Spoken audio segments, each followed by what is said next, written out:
सहयोग निकाय millennium challenge corporation MCC बीच भएको अनुदान सहायता सम्झौता मिलेनियम च्यालेन्ज कम्प्याक्ट प्रतिनिधि सभा नियमावली 2075 को नियम 223 बमोजिम उक्त सम्झौता उपर सामान्य छलफल गरियोस् भनी प्रस्ताव प्रस्तुत गर्दछु। धन्यवाद।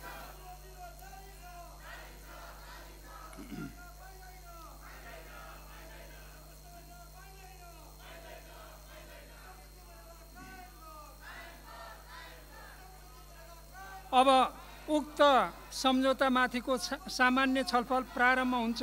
मान्य सदस्यहरू, यस छलफलमा सम्झौता अनुमोदन, सम्मिलन, स्वीकृति वा समर्थन गर्नुपर्ने वा नपर्ने कुरामा सीमित रही सम्झौताको सैद्धान्तिक पक्षमा मात्र छलफल हुने बेहोरा जानकारी गराउँदछु। मान्य सदस्यहरू, छलफलमा भाग चाहनुहुने मान्य सदस्यले आफ्नो नाम सभामुखको डायससँगै बसेका कर्मचारीहरूलाई लिखित रूपमा 5 मिनेटभित्र उपलब्ध गराइदिन हुन अनुरोध गर्दछु। छलफलमा भाग लिन चाहनुहुने प्रत्येक मान्य सदस्यलाई 5 रिजर्भेसन पनि राखिएको देखिँदैन, संशोधनको प्रोभिजन पनि राखिएको देखिँदैन। तर पनि राजनीतिक दलहरूले सहमति गरेर सरकारले चाहिँ यो मुद्दामा संशोधन हुनुपर्छ भनेर लिएर आउँछ भने त्यो कुरा सकारात्मक हुन सक्छ। तर त्यो सम्झौता भनेको द्विपक्षीय सहमतिको आधारमा सम्झौता हुने हो। द्विपक्षीय सहमतिको आधारमा हामीले गरेको घोषणा चाहिँ, हाम्रो संसदले गरेको घोषणा चाहिँ एमसिसी कम्पनीलाई स्वीकार्य हुन्छ हुँदैन चाहिँ भन्ने प्रश्न एउटा प्रश्न छ। त्यसैले एमसिसी कम्पनीलाई स्वीकार्य हुन्छ भने हामीले गरेको घोषणाको सकारात्मक अर्थ रहन सक्छ। त्यसकारणले त्यस प्रकारको घोषणाको सन्दर्भमा के चाहिँ सहमति भएको, दलहरूको बिचमा के सहमति भएको, यो छलफलको प्रक्रियामा माननीय मन्त्रीज्यूले अवश्य पनि चाहिँ घोषणा चाहिँ लिएर आउनुहुनेछ भन्ने चाहिँ अपेक्षा राख्न चाहन्छु। र यो गम्भीर प्रकारको राष्ट्रिय स्वाधीनतासँग जोडिएको मुद्दा भएको हुनाले यो विषयमा गम्भीरतापूर्वक छलफल गर्दै एउटा आपसी सहमतिको आधारमा, सदनमा आपसी सहमतिको आधारमा अगाडि बढौँ। राष्ट्रिय स्वाधीनतासँग जोडिएको मुद्दामा सहमति कायम गरौँ। आर्थिक परियोजनाको सन्दर्भमा विमति होइन, आर्थिक परियोजना दिन सक्ने कुरालाई चाहिँ अन्यथा मान्ने कुरो होइन। विगत कालमा थुप्रै आर्थिक परियोजनाहरू सञ्चालन भएका चाहिँ छन्, तर यो आर्थिक परियोजना चाहिँ शीर्षक मात्र आर्थिक परियोजनाको रूपमा आयो। त्यसका कन्टेनहरू, त्यसका धारा उपधाराहरू, दफाहरू, प्रावधानहरू चाहिँ नेपालको सार्वभौमाधिकारलाई खण्डित गर्ने, नियन्त्रण गर्ने प्रक्रियाबाट आएको हुनाले यसमा गम्भीर रूपले प्रश्न उठेको छ। नेपालको सार्वभौमाधिकारलाई खण्डित नहुने गरिकन, नेपालको संविधान खण्डित नहुने गरिकन, नेपालको राष्ट्रिय कानुन खण्डित नहुने गरिकन, नेपालको सरकारलाई नियन्त्रण नगर्ने गरिकन, नेपालको संसद, नेपालको अदालत, नेपालको चाहिँ सुरक्षा निकायहरू कुनै पनि अङ्गलाई खण्डित नहुने गरिकन र यो परियोजना विशुद्ध आर्थिक परियोजना मात्रै सीमित रहने प्रक्रियाबाट लैजान पर्ने हुन्छ।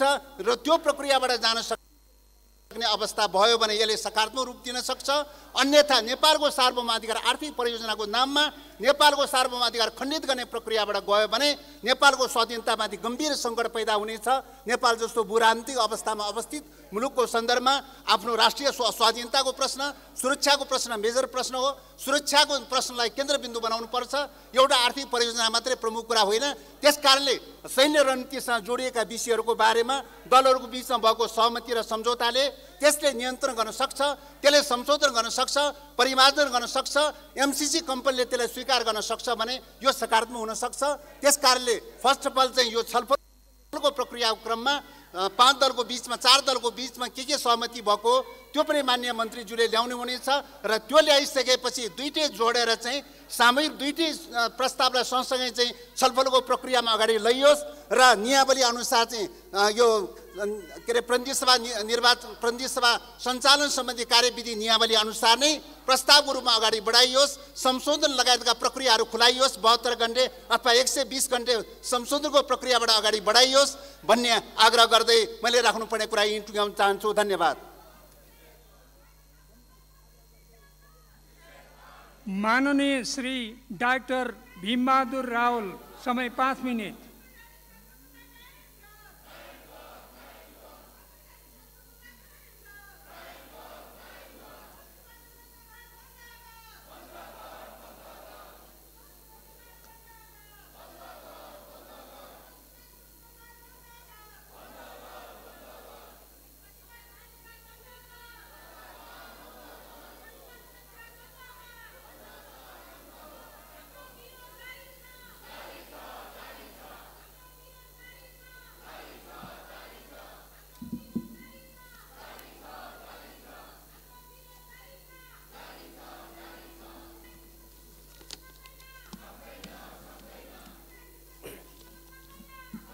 सामान्य सभामुख महोदय, राष्ट्रिय स्वाधीनतासँग सम्बन्धित विषयलाई यस्तो हल्ला र गन्जागुल वातावरणमा छलफलका लागि पेश गरिनु आपत्तिजनक छ।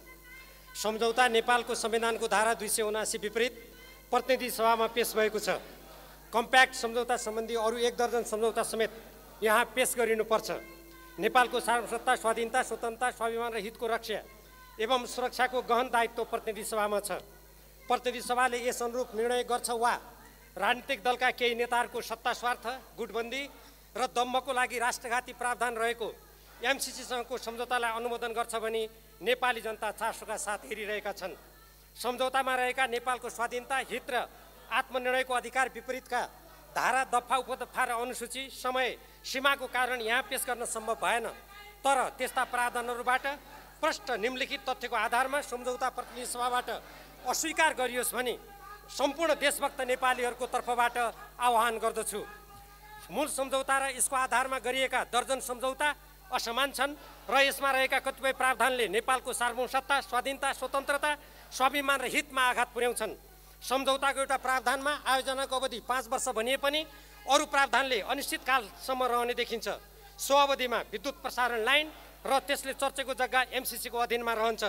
नेपालले अमेरिकाको वर्तमान र भविष्यमा बन्ने कानुन समेत मान्नुपर्नेछ र अमेरिकाको राष्ट्रिय सुरक्षा स्वार्थ अनुरूप नेपाल सरकारले काम गर्नुपर्ने अवस्था भई नेपालको संविधानमा उल्लेखित स्वतन्त्र परराष्ट्र नीति र असंलग्नतामा आघात पुग्नेछ। एमसिए नेपाल एमसिसीप्रति पूर्ण उत्तरदायी हुने र त्यसलाई एमसिसीले नीति निर्देशन दिने, नेपाल सरकारले एमसिएलाई नेपाललाई असीमित अधिकार दिने र कुनै नीति निर्देशन दिन नपाउने, आयोजनाको सुपर्भिजन गर्न नपाउने, एमसिए बोर्ड नेपाल सरकारबाट स्वतन्त्र हुने र त्यसले एमसिसीको स्वीकृतिमा बोर्ड नियम र सञ्चालन सम्बन्धी दस्तावेज संशोधन र परिवर्तन गर्न सक्ने, सम्झौतामा संशोधन र परिवर्तन गर्न सांसद र नेपाल सरकारको परामर्श वा भूमिका नरहने, आयोजनामा कार्यान्वयन, ठेक्का, पट्टा, निर्देशिका, हेरफेर, आदेश, नियावलीमा एमसिसीको पूर्वलिखित स्वीकृति हुनुपर्ने, आयोजनाको लागि आवश्यक सामग्रीको आपूर्ति अमेरिकी कानुनअनुसार हुने तथा एमसिसीले दिने सुझाव सल्लाह नेपाल सरकारले मान्नै पर्ने, नेपाल सरकारले आयोजनामा कुनै निकायलाई संलग्न गराउनु पर्ने भए एमसिसीको स्वीकृति लिनुपर्ने जस्ता प्रावधानले नेपाललाई उपनिवेशकरणको बाटोमा धकेल्नेछ। त्यस्तै नेपालले 13 करोड एमसिसीलाई अनुदानको रूपमा दिनुपर्ने तर सबै रकमको व्यवस्थापन, नियन्त्रण र निकासा सम्बन्धी अधिकार एमसिसीमा रहने, ब्याङ्कमा रहने रकमको ब्याजमा एमसिसीको अधिकार रहने, बौद्धिक सम्पत्तिमा एमसिसीको एकलौटे अधिकार हुने, एमसिसीका सबै कर्मचारीले गर्नुपर्ने काम नगरी क्षति पुग्न गएमा पनि दायित्वबाट मुक्त हुने र तिनको कुन देशको नागरिकता हो भनी सरकारले हेर्न नपाउने, एमसिसी सन्तुष्ट हुने गरी भारतको समर्थनमा नेपालको आयोजना छनौट गर्नुपर्ने र आयोजनामा संलग्न हुने नागरिक समाज र गैर सरकारी संस्थाका प्रतिनिधिहरूको छनौट नेपाल सरकारले गर्न पाउने प्रावधानहरूले नेपालको स्वतन्त्रता, स्वाधीनता र हितमा आघात पुर्याउँछन्। राष्ट्रिय सुरक्षा रणनीति जसमा हिन्द प्रशान्त रणनीति, अमेरिकी सुरक्षा रणनीति सम्बन्धी विभिन्न दस्तावेजहरू तथा 2 जना अमेरिकी मन्त्रीका सार्वजनिक भनाइले एमसिसी आयोजना अमेरिकी राष्ट्रिय सुरक्षा रणनीति जसमा हिन्द प्रशान्त रणनीति पनि पर्दछ को अङ्ग भएको, त्यसमा सामेल हुनु भनेको नेपालको स्वतन्त्र परराष्ट्र नीति र असंलग्नता परित्याग गरी अर्को देशसँग सामरिक गठजोडमा सामेल भई संविधानको नै उल्लङ्घन गरेको ठहर छ। यसतर्फ साझेदारी सम्झौता मार्फत समेत नेपाललाई धकेलिएको छ। सन् 2003 मा एमसिसी सम्बन्धी अमेरिकी कानुन तथा एमसिसीको सहयोग प्राप्त गर्नको लागि निर्धारित योग्यतामा उल्लेखित कथित उदारवादी अर्थतन्त्र र राजनीति नेपालको संविधानको समाजवाद उन्मुख प्रणाली र सार्वजनिक, निजी र सहकारी योगदान पुर्याउने अर्थनीतिको विरुद्धमा छन्। एकातर्फ विकास अनुदानको कुरा गरिएको छ भने अर्कोतर्फ एमसिए नेपाल र विभिन्न मन्त्रालय र सरकारी निकायसँग गरिएका सम्झौतामा अमेरिकाको राष्ट्रिय सुरक्षा स्वार्थ र आर्थिक नीति विपरीत कुनै काम गर्न नपाइने प्रावधान राखेर नेपाललाई अमेरिकी सुरक्षा छातामुनि राख्ने र विदेशी कम्पनीले समानान्तर सरकार चलाउने बाटो खोलिएको छ। लैङ्गिक र सामाजिक एकीकरणको नाममा नेपाली समाजमा हस्तक्षेप गरी विदेशीको प्रभावमा राख्ने योजना तय गरिएको छ। नेपालले संसदबाट अनुमोदन गरी अनुदान लिनुपर्ने भनी एमसिसी र अमेरिकी सरकारका विभिन्न अधिकारीहरूले नेपालका राजनीतिक नेताहरूलाई प्रत्यक्ष र परोक्ष रूपमा दिएको दबाब तथा तत्त्वसँग दिएका अभिव्यक्तिबाट मैले उल्लेख गरेका तथ्यहरूको थप पुष्टि हुन्छ। मैले उल्लेख गरेका सत्य तथ्यप्रति गम्भीर ध्यान दिई नेपाल र नेपाली जनताको स्वाधीनता, स्वतन्त्रता, स्वाभिमान र हितमा समर्पित हुने भनी खाएको शपथको स्मरण गरी एमसीसँगको सम्झौता अनुमोदनका लागि पेश हुँदा त्यसको विरुद्धमा मतदान गर्न म सबै मान्य सदस्यहरूलाई सम्पूर्ण देशभक्त नेपालीहरूको तर्फबाट पुनः हार्दिक अनुरोध गर्दछु। नेपालको हित र नेपाली जनताको आवाजप्रति व्यवस्था गर्दै विदेशी दबाव सामु हस्तक्षेपका सामु लम्बसार परेर देशको स्वाधीनताका लागि उठेको आवाजलाई क्रूरतापूर्वक दमन गर्ने कार्य निन्दनीय छ। यस्तो देश र जनविरोधी दमन तत्काल बन्द गरियोस्। राष्ट्रिय सार्वभौमसत्ता, स्वाधीनता, स्वतन्त्र, स्वाभिमान र हितमा दीर्घकालीन रूपमा आघात पुर्याउने प्रावधानहरू र नेपाली जनताले देशव्यापी रूपमा उठाएको आवाजप्रति व्यवस्था गर्दै निहित सत्ता स्वार्थका लागि जबरजस्ती सम्झौता अनुमोदन गराउन खोज्ने नेपाली काङ्ग्रेसको नेतृत्वको सरकारको गैरजिम्मेवार कार्यको म भत्सना गर्दछु। सत्ता र कुर्सीका लागि राष्ट्रिय स्वाधीनता र हितलाई गौण ठान्ने सोच र व्यवहार निन्दनीय छ। सङ्कल्प प्रस्तावका र व्याख्यात्मक टिप्पणीबाट सम्झौताका राष्ट्रघाती प्रावधानहरू सच्याइने कुरा गर्नु जनतालाई ठग्नु मात्र हो। यस्तो कुरा महाकाली सन्धि अनुमोदन गर्ने बेलामा निरर्थक सङ्कल्प प्रस्ताव जस्तै हो। अत राष्ट्रिय स्वाधीनता र हितको पक्षमा सशक्त रूपमा उठ्न देशभक्त नेपालीहरूलाई हार्दिक आह्वान गर्दछु। यत्रो राष्ट्रिय स्वाधीनतासँग सम्बन्धित विषय यस्तो हल्लाको बिचमा यहाँ प्रस्तुत गर्नु भनेको देशप्रतिको गद्दारी हो, जनताप्रतिको धोका हो, नेपाल राष्ट्रको अपमान हो। यस्तो अपमान गर्ने सरकार इतिहासमा देशघाती भनेर दर्ज हुनेछ। यसमा जसले समर्थन गर्छन् तिनीहरू राष्ट्रिय गद्दार भनेर नेपालको इतिहासमा अङ्कित हुनेछन्। धन्यवाद। माननीय श्री झलनाथ खनाल, यसपछि मान्य श्री महन्त ठाकुर।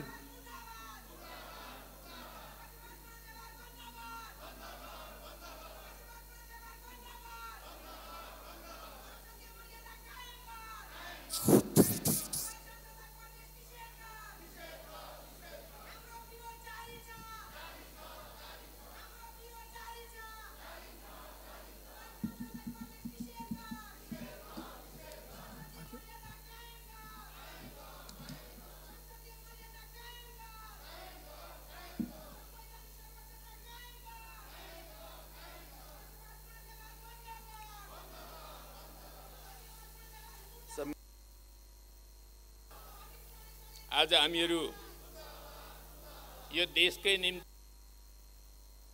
दूरगामी ढङ्गले महत्त्व राख्ने एमसीसी सम्झौताको बारेमा छलफल गर्न लागिरहेका छौँ।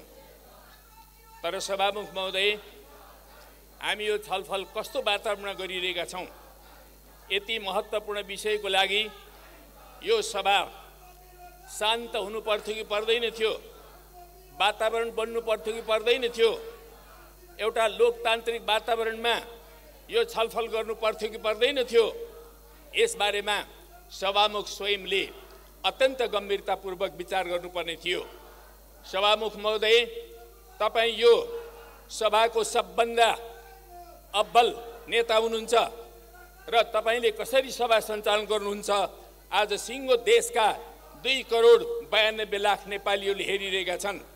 हाम्रो देशको डेमोक्रेसी कसरी चल्दैछ, लोकतन्त्र कसरी अगाडि बढ्दैछ, त्यो लज्जास्पद ढङ्गले अगाडि बढ्दैछ कि त्यो सुस्थिर ढङ्गले अगाडि बढ्दैछ, आज यही विषयमा हुने छलफलमा पनि हामीहरू देखिरहेका छौँ।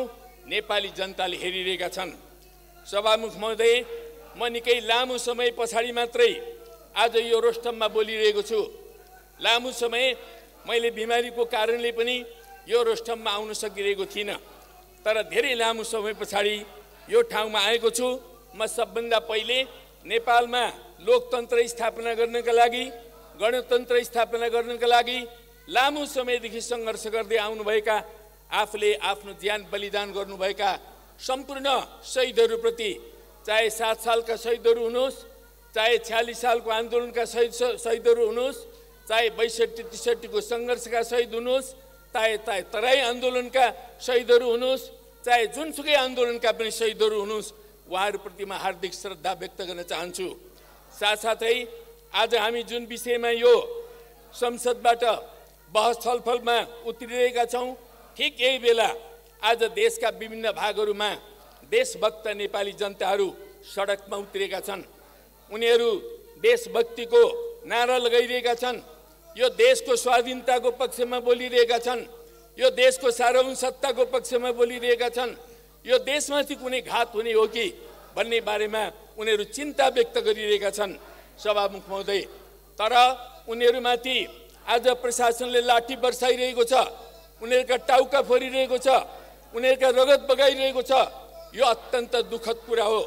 म ती देशभक्तहरू जसले देशको निम्ति आवाज उठाइरहेका छन्, कुनै अपराध गरेका छैनन्, उनीहरूले डेमोक्रेसीको विरुद्ध होइन, संसदको विरुद्ध होइन, संविधानको विरुद्ध होइन, उनीहरूले कुनै ऐन कानुनका विरुद्ध होइन, तर यो देशलाई बचाउँ भनेर आवाज निकाल्ने देशभक्तहरूमाथि जुन प्रकारको दमन भइरहेको छ त्यो दमनको म निन्दा गर्न चाहन्छु आदरणीय सभामुख महोदय।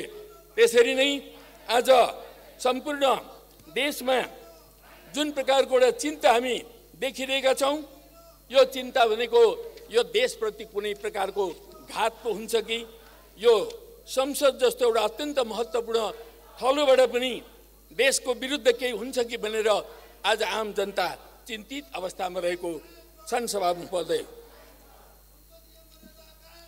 यसरी देशको बारेमा आवाज उठाउने कुरा सदनबाट त सम्भव हुन्छ नै, सदन त यो आवाज उठाउने ठाउँ नै हो, तर देशको बारेमा आवाज उठाउने सभामुख महोदय त्यो सडकबाट पनि आवाज उठाउन सकिन्छ, सदनबाट पनि आवाज उठाउन सकिन्छ, सरकारबाट पनि आवाज उठाउन सकिन्छ, कोही कूटनीतिक संस्थाहरूमा छ भने त्यहाँबाट पनि आवाज उठाउन सकिन्छ।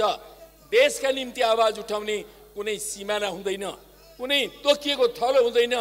जसले देशप्रति माया गर्छ जहाँबाट पनि त्यो आवाज उठाउन सकिन्छ सभामुख महोदय। आज जुन जनसमुदायहरू यो आवाज उठाइरहेका छन्, यो आवाजलाई यो सदनले सुन्नुपर्दछ। यो सदनमा रहेका सम्पूर्ण राजनीतिक पार्टीहरूले, जनप्रतिनिधिहरूले सुन्नुपर्ने हुन्छ सभामुख महोदय। आज हामी एमसीसी सम्झौताको बारेमा छलफल गर्न चाहँदैछौँ र यो एमसीसी सम्झौतासँग सम्बन्धित दस्तावेजहरू के छन्? सबभन्दा पहिले 2017 सालमा भएको एउटा दस्तावेज छ, सम्झौता दस्तावेज। त्यसपछि 2019 को सेप्टेम्बरमा भएको अर्को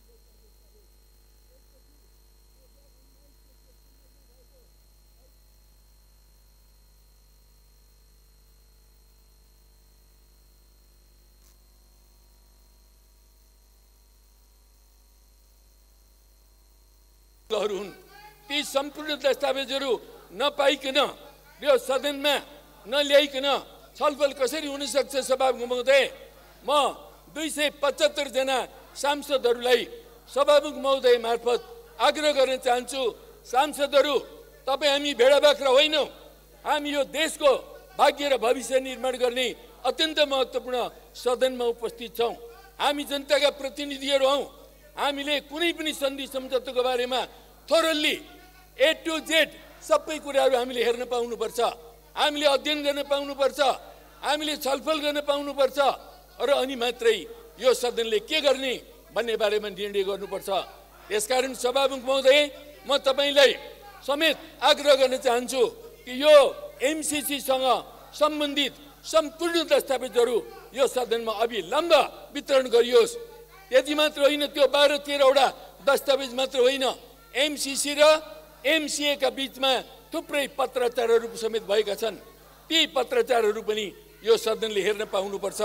कसरी यो एमसीसी बारेमा सम्झौता भयो, अहिले पनि मान्छेहरू के हल्ला गरिरहेका छन् भन्दा यो त झलनाथ खनालको पालाबाट सुरुवात भएको हो भनिरहेका छन्। म यो सदनलाई जानकारी गराउन चाहन्छु सभामुख महोदय, मेरो पालामा यसबारेमा केही पनि भएको छैन। मैले कुनै सहमति गरेको छैन, न सैद्धान्तिक सहमति गरेको छु, न कुनै व्यावहारिक सम्झौता गरेको छु, न कुनै चिठी पत्र नै लेखेको छु, केही पनि भएको छैन। तर म कस्तो मानिस हो भने मैले यो विश्वमा अहिले 195 वटा राज्यहरू छन्, त्यो 195 वटा देशहरूसँग नेपालले कसैलाई पनि शत्रु ठानिरहेको छैन। हामी सबैलाई मित्र ठान्छौँ, हामी सबैसँग सरसहयोग गर्न चाहन्छौँ, सबैसँग सम्बन्ध राख्न चाहन्छौँ र अमेरिकासँग पनि हामीले 70 वर्षभन्दा लामो समयदेखि सरसहयोग गर्दै आएका छौँ। अमेरिकालाई हामीले उसले दिएको सहयोग लिँदैनौँ, हामीले कहिले भनेका छैनौँ, हामी लिन्छौँ। तर जुन सहयोग सम्मानका साथ दिइन्छ, जुन सहयोग समानताका साथ दिइन्छ, नेपालको सार्वभौमसत्तालाई, नेपालको स्वाभिमानलाई, नेपालको स्वतन्त्रतालाई सम्मान गरेर नेपाली जनताको एउटा समृद्धिका निम्ति अगाडि बढ्ने कुराहरूमा गरिने सहयोगलाई हामी जहिले पनि स्वागत गर्छौँ सभामुख महोदय। तर जुन ढङ्गले अहिले जस्तो खालको सम्झौता गरिएको छ त्यो सम्झौतालाई शर्तले बेरिएको छ। त्यो शर्तले बेरिएको जुन सम्झौता हो हामीलाई ती शर्तहरू मान्य छन्। जुन शर्तहरू राखिएको छ हामीलाई त्यो कुरा अमान्य छ। हामीलाई 50 करोड डलर अमान्य भएको होइन। हामीलाई 50 करोड होइन 1 खरब डलर दिए पनि हामी लिन्छौँ। हामीसँग थुप्रै प्रोजेक्टहरू छन्। हाम्रो देश विकास गर्नुपर्ने थुप्रै आवश्यकताहरू छन्। तर शर्तहरू राखेर नेपालको स्वाभिमानलाई तलमाथि पारेर कुनै पनि प्रकारको सहयोग दिन्छ भने हामीलाई 1 पैसा पनि चाहिँदैन सभामुख महोदय, 1 पैसा पनि चाहिँदैन। हामी आफै हाम्रा साधन र स्रोतहरूको परिचालन गरेर हामी विकास गर्छौँ। आजभन्दा कैयौँ शताब्दीदेखि अगाडिदेखि हाम्रो देश एउटा स्वतन्त्र देशको रूपमा रहेको छ। हामीले क्रमिक रूपले विकास गर्दै आएका छौँ। हामी आफ्नै बुद्धि विवेकले पनि विकास गर्दै आएका छौँ र आजको 21औं शताब्दीमा जसरी विश्व अन्तर्निर्भर हुँदै गइरहेको छ, एक आपसको सरसहयोग जरुरत छ। यस्तो बेलामा हामी निसन्देह नै अरूको सहयोग चाहन्छौँ। त्यति मात्र होइन सभामुख महोदय, सम्पूर्ण यो युरोप र अमेरिकाका विकसित मुलुकहरूले अविकसित मुलुकहरूलाई करिब 500 वर्षसम्म लुटे। 500 वर्षसम्म उपनिवेशको जुवामुनि यी राष्ट्रहरूलाई उनीहरूले राखे र निरन्तर चुसे। तर यो 500 वर्षसम्मको चुसाइपछि अहिले तेस्रो विश्वका मुलुकहरू, एसिया, अफ्रिका र ल्याटिन अमेरिकाका मुलुकहरू स्वतन्त्र भएका छन्। विकासोन्मुख मुलुकहरू अगाडि बढिरहेका छन् र अब एसिया र युरोप र अमेरिकाबाट विश्व विकासको केन्द्रबिन्दु पनि अब एसियातर्फ सरेको छ।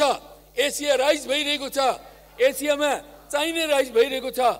भारत राइज भइरहेको छ। नयाँ नयाँ शक्तिहरू उदय भइरहेका छन् सभामुख महोदय। र अहिले संसारको शक्ति सन्तुलनमा समेत ठुलो परिवर्तन आइरहेको छ।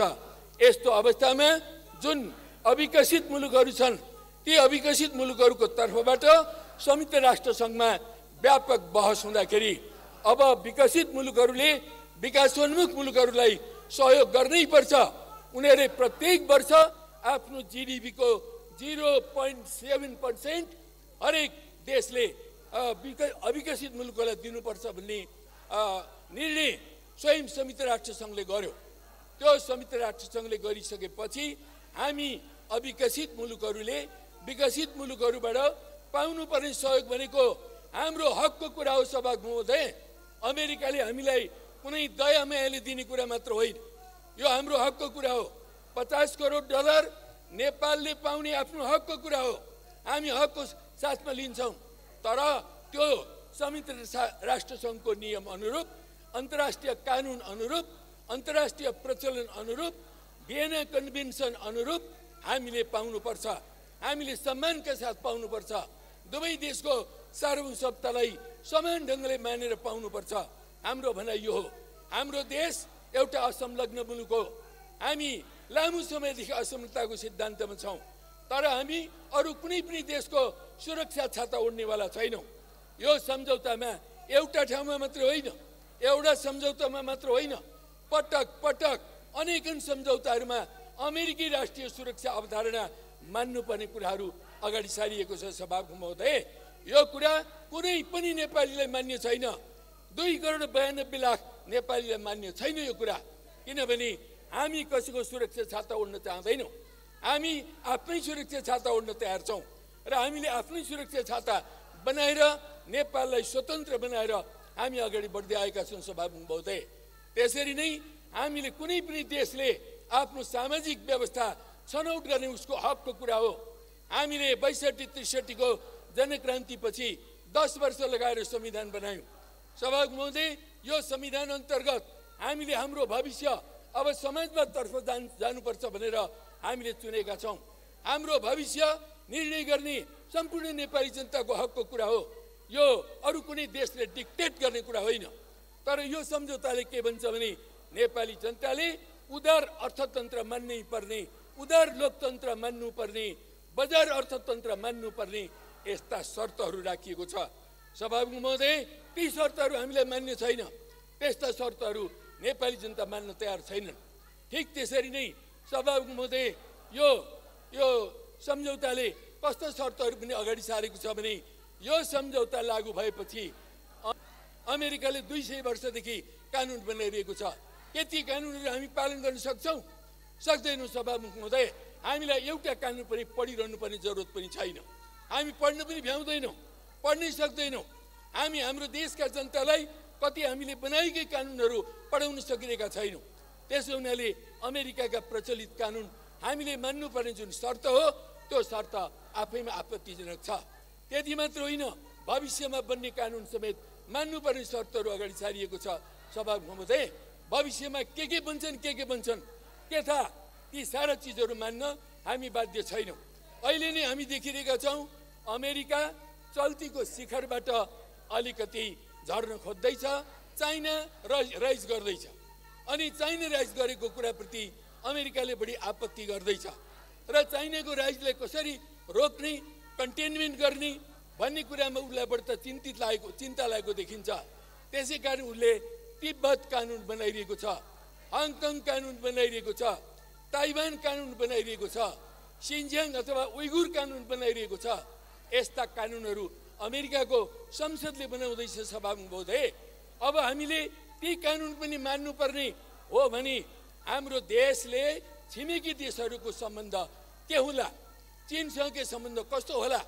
जुन देशले छिमेकीहरूसँगको सम्बन्धलाई राम्रो बनाउन सक्दैन वा जान्दैन, त्यो देशको भविष्य हुँदैन। सभामुख महोदय, हामीले विश्वभरिबाट सिक्नुपर्ने हुन्छ, शिक्षा लिनुपर्ने हुन्छ।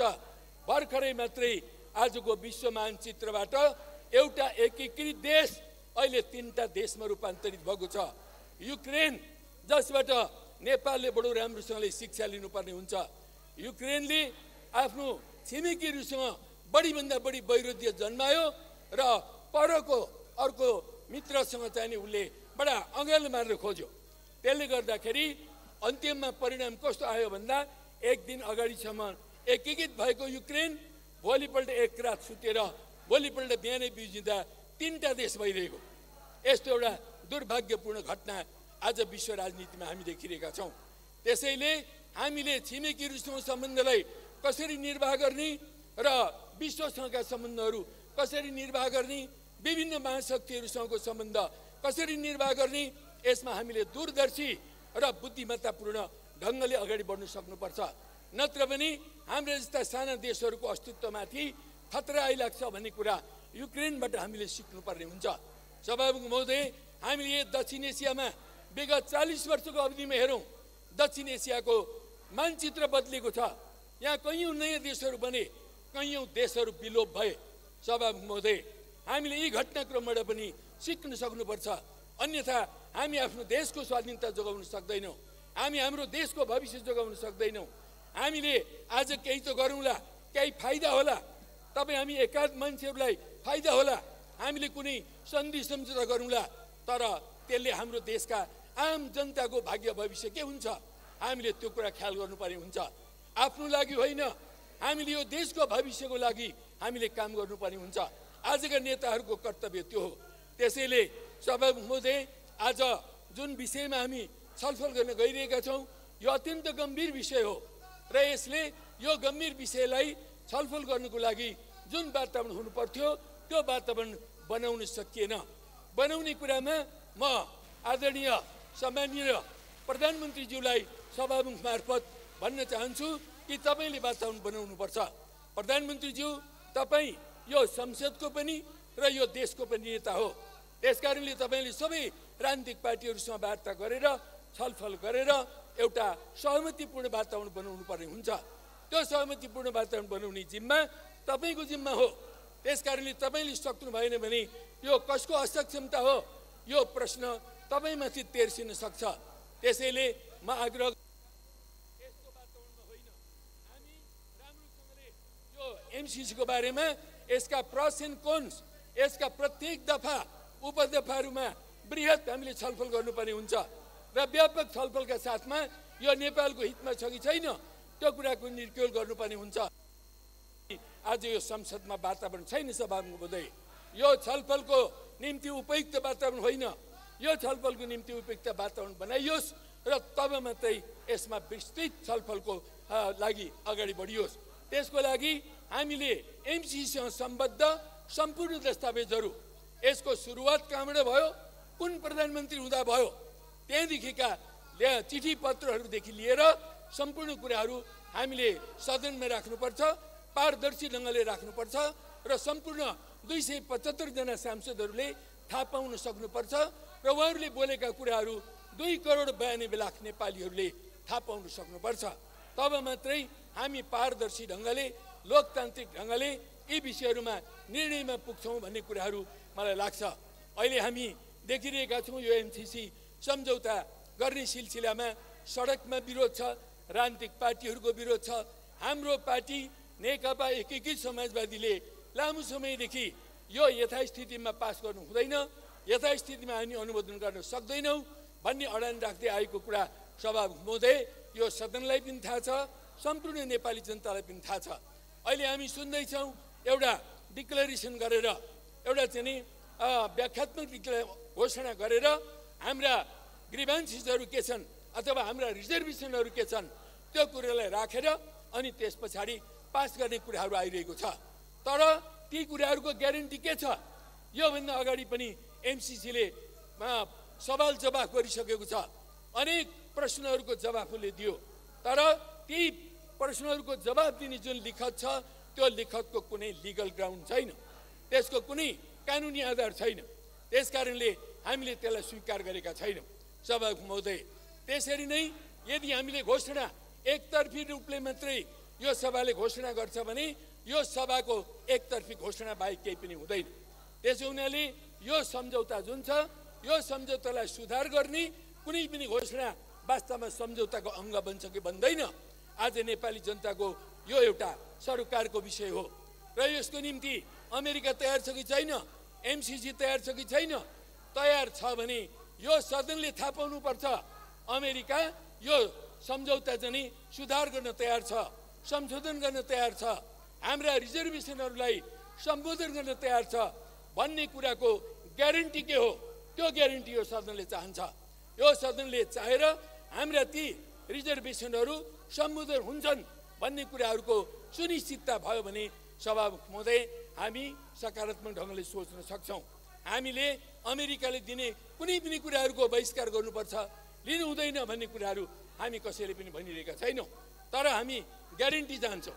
हामी हाम्रो देशलाई अगाडि बढाउने कुराहरूमा, हाम्रो सामाजिक व्यवस्था छनौट गर्ने कुराहरूमा, हाम्रो संविधान छनौट गर्ने कुराहरूमा, हाम्रो देशको स्वाधीनता र स्वतन्त्रताको रक्षा गर्ने कुराहरूमा हामी दृढतापूर्वक स्वतन्त्र ढङ्गले हामी अगाडि बढ्दै आएका छौँ र हाम्रो अगाडि बढ्ने बाटो कसैले पनि लगाउने तगाराहरू नहुन् र तगारोविहीन खुला ढङ्गले अगाडि बढ्न पाइयोस् भन्ने हामी चाहन्छौँ सभामुख महोदय। त्यसरी मात्रै हामी यो कुरालाई अगाडि बढाएर लिएर जान सक्छौँ। जहाँसम्म यो सम्झौताभित्रका आपत्तिजनक कुराहरू छन्, थुप्रै कुराहरू छन्। एउटा त हाम्रो सुरक्षाको कुरा छ, दोस्रो कुरा हाम्रो सामाजिक व्यवस्थाको कुरा छ, तेस्रो कुरा यी विभिन्न ऐन कानुनहरूका कुरा छन्। यो सम्झौता र हाम्रा ऐन बाजिए भने सम्झौता लागू हुने भन्ने कुराहरू छन्। त्यति मात्र होइन, अनेक उन्मुक्तिका कुराहरू छन्। यदि यो परियोजना अन्तर्गत विभिन्न विदेशीहरू नेपालमा ल्याइँदो रहेछ, ती विदेशीहरूको नागरिकता पनि नहेर्ने भनेर उन्मुक्ति दिएको छ। ती विदेशीहरू यहाँ आउँदा उनीहरूको भन्सार पनि लाग्ने भनेर उन्मुक्ति दिएको छ। त्यति मात्र होइन सभामुख महोदय, उनीहरूले यहाँ कमाउने सम्पत्तिमाथि कुनै प्रकारको करबाट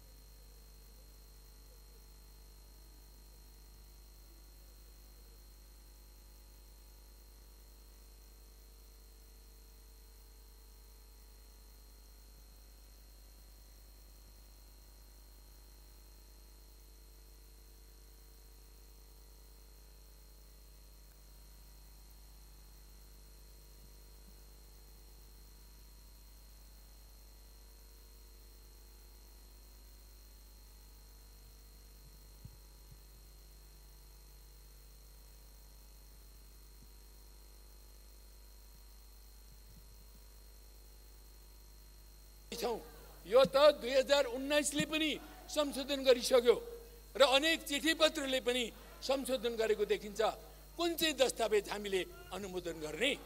17 को दस्तावेजलाई अनुमोदन गर्ने हो भने 19ले संशोधन गरिसक्यो। जबसम्म जुन सन्धि सम्झौता छ त्यो सम्झौतामा त्यो चाहिँ नि जति पनि संशोधन गर्ने हक छ, अधिकार छ अथवा संशोधन गर्ने प्रावधान छ त्यसलाई बन्द नगर्ने हो भने जुनसुकै बेलामा यो संशोधन हुन सक्ने रहेछ। अनि हामीले गरेको अनुमोदनको कुनै अर्थ हुँदैन। त्यसै कारण यो संसदको बेइज्जती नहोस्, यो संसदको गरिमा कायम होस् र यो संसदले गरेको कुरा पछिसम्म पनि दिगो र टिकाउ हुने खालका कुराहरूमा हामीले ध्यान दिनुपर्ने हुन्छ। सभामुख महोदय, यो अनुमोदनको कुरा आफै नाटक जस्तो मात्रै नहोस्। त्यसो हुनाले हामीले चाहिँ नि यो संशोधन गर्ने जुन प्रक्रिया यो सम्झौतामा राखिएको छ त्यो प्रक्रियालाई पनि बन्द गर्नुपर्ने हुन्छ। हामीले जसलाई अनुमोदन गर्छौँ त्यो अनुमोदन गरेर कुनै संशोधन गर्नुपर्ने भयो भने दुईटा देशको सरकारहरूले समझदारी गरेर मात्रै संशोधन गर्ने कुरा हुनुपर्छ। एकतर्फी रूपले एमसीले चाहेमा संशोधन गर्ने कुराहरू राख्ने हो भने यो अनुमोदनको कुनै अर्थ हुने छैन। त्यसो हुनाले यी सबै चिजहरूलाई समेत ध्यानमा राखेर यसमा भएका जति पनि एउटा चाहिँ आपत्तिजनक मुद्दाहरू छन्, प्रावधानहरू छन्, धारा उपधाराहरू छन्, ती सम्पूर्ण उपधाराहरूलाई सच्याउने ढङ्गले र सच्याइएको कुरालाई हाम्रो सहमति सम्झौताको अभिन्न अङ्ग हुन्छ भन्ने कुराको सुनिश्चितता गरेर मात्रै हामी यसलाई अनुमोदन गर्ने दिशातर्फ अगाडि बढ्न सक्छौँ। अन्यथा यथास्थितिमा नो एमसीसी, म फेरि पनि भन्न चाहन्छु, नो एमसीसी यथास्थितिमा हामी यथास्थितिमा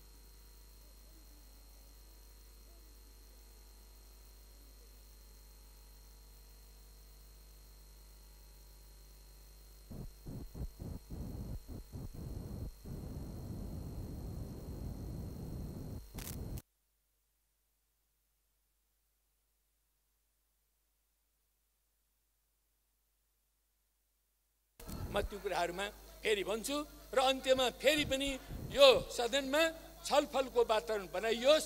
छलफलको वातावरण छैन। म एकदम ठुलो स्वरले कराएर बोलिरहँदाखेरि पनि पछि सुन्नबाट गाह्रो भइरहेको छ। त्यसो हुनाले यो गाह्रो हुने जुन वातावरण छ अगाडिपट्टि, यो अगाडिपट्टिको वातावरण, यो वेलमा भएको जे आवाज आइरहेको सुन्छु सभामुख महोदय, यो वेलबाट आइरहेको आवाज बन्द हुनु पर्यो। बन्द हुने के उपाय छन् त्यो उपाय निकाल्नुहोस् र चाँडोभन्दा चाँडो वेलमा शान्ति स्थापना गर्नुहोस् र यो बहस छलफललाई राम्रो ढङ्गले अगाडि लाने वातावरण बनाउनुहोस्। तब मात्रै यो सम्झौताका बारेमा गरिने छलफल सार्थक हुन्छ। धन्यवाद।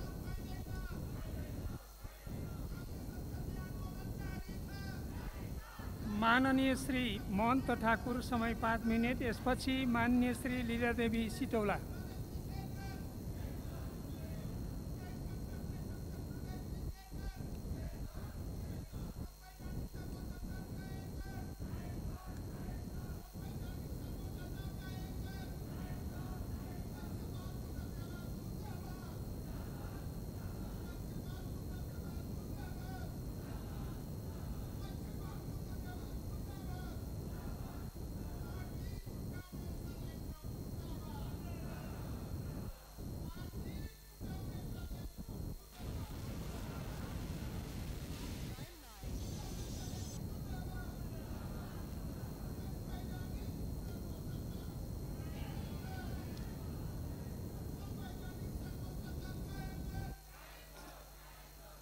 सम्मानीय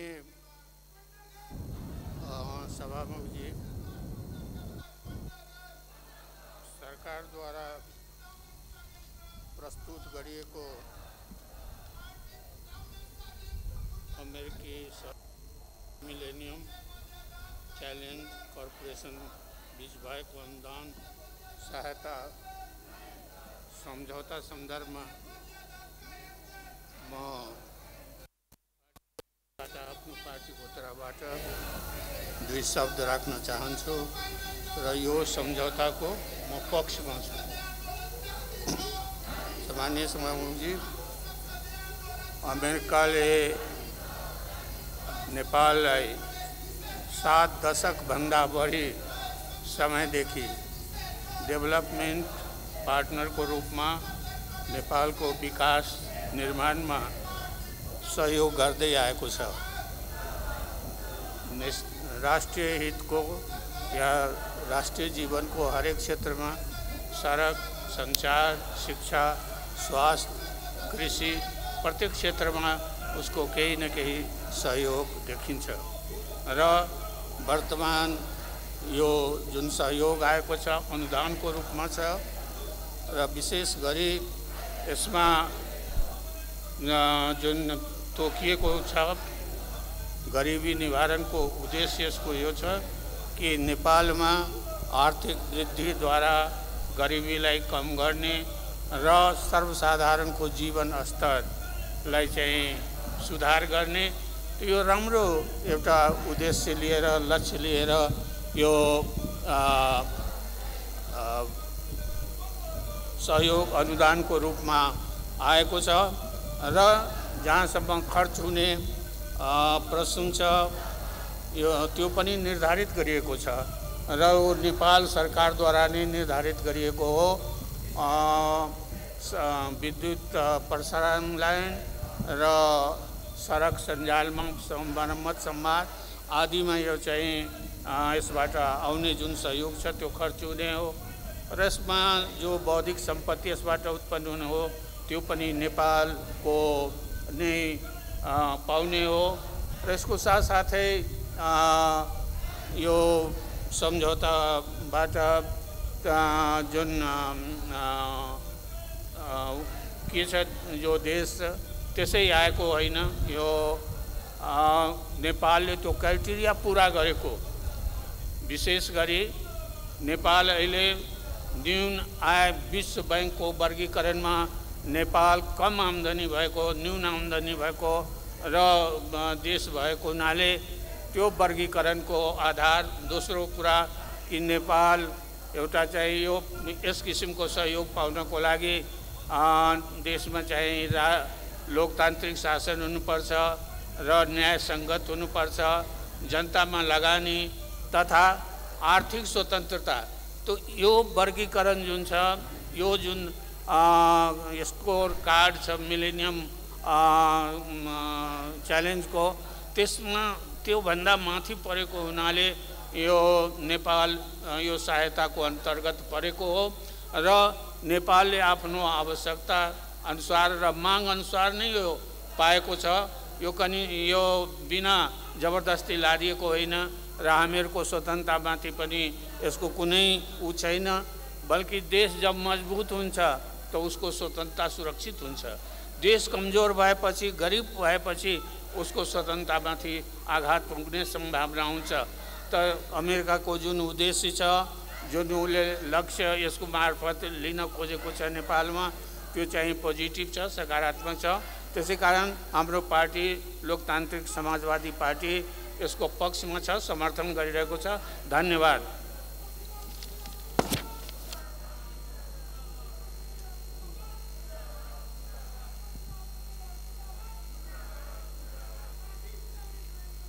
माननीय श्री लीलादेवी सिटौला, समय 5 मिनट। यसपछि मेटमणि चौधरी।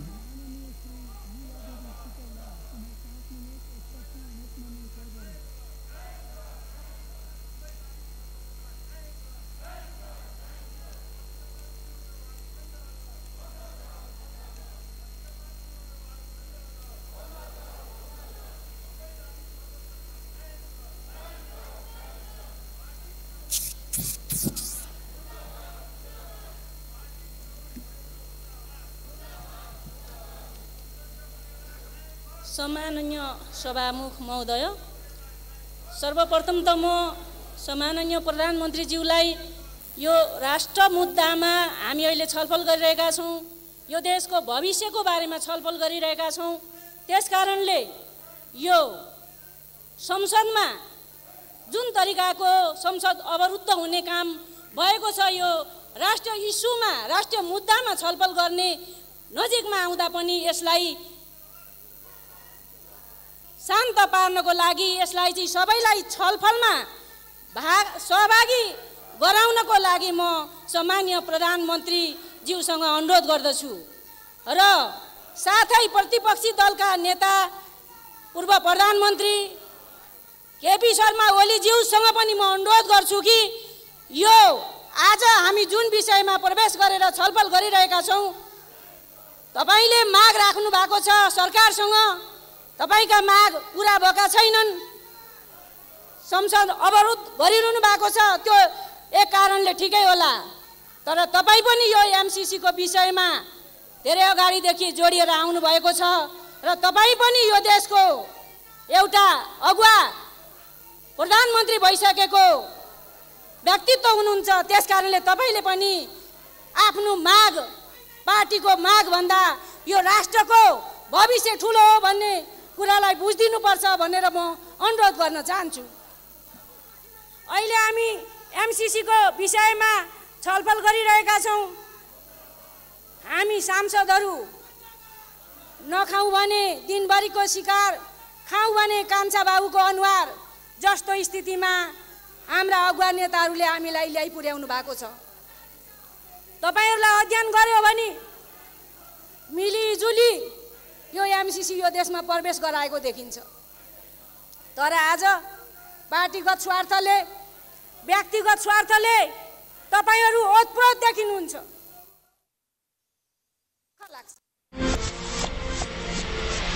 प्राइम लाइभ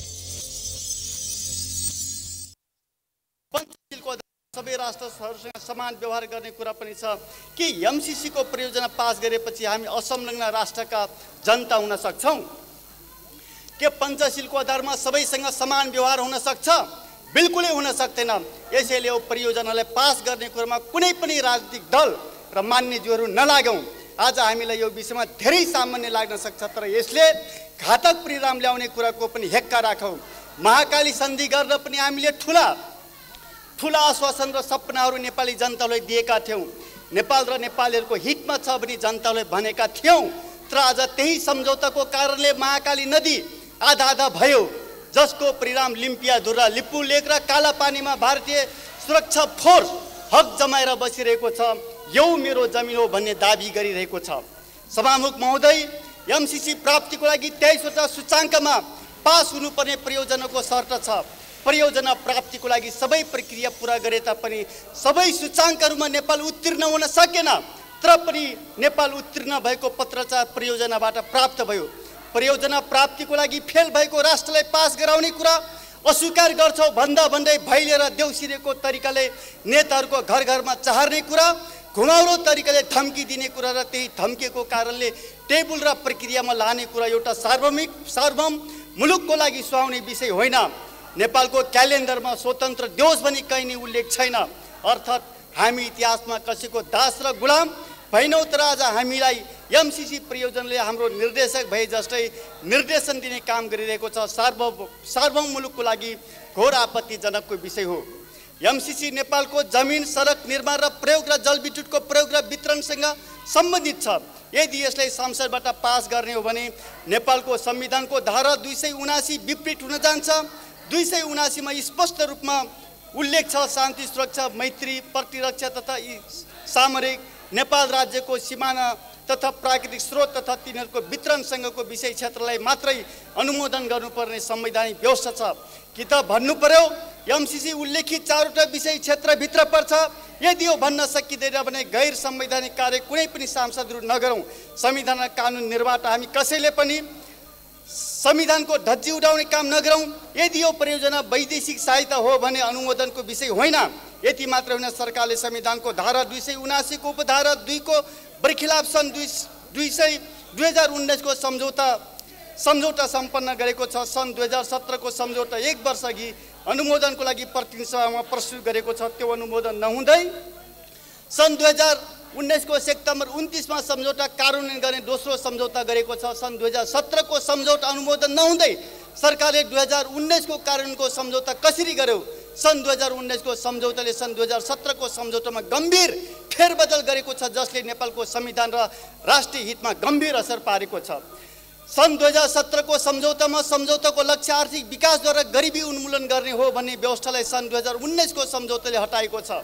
सम्झौताको दफा 2.2 ले सहायता बापत प्राप्त हुने आर्थिक कोषको व्यवस्थापन तथा सञ्चालन सरकारको हुने, अनुगमन तथा सुपरिवेक्षण पनि सरकारको हुने भनी भनेको छ। तर सन् 2019 को सम्झौताको दफाले सरकारको ती अधिकारलाई एमसिसी नेपाललाई दिएको छ।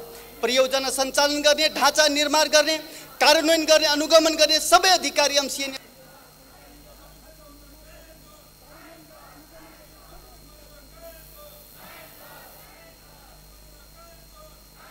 माननीय श्री प्रेम सुवाल, समय 5 मिनट। यसपछि माननीय श्री दुर्गा पौडेल।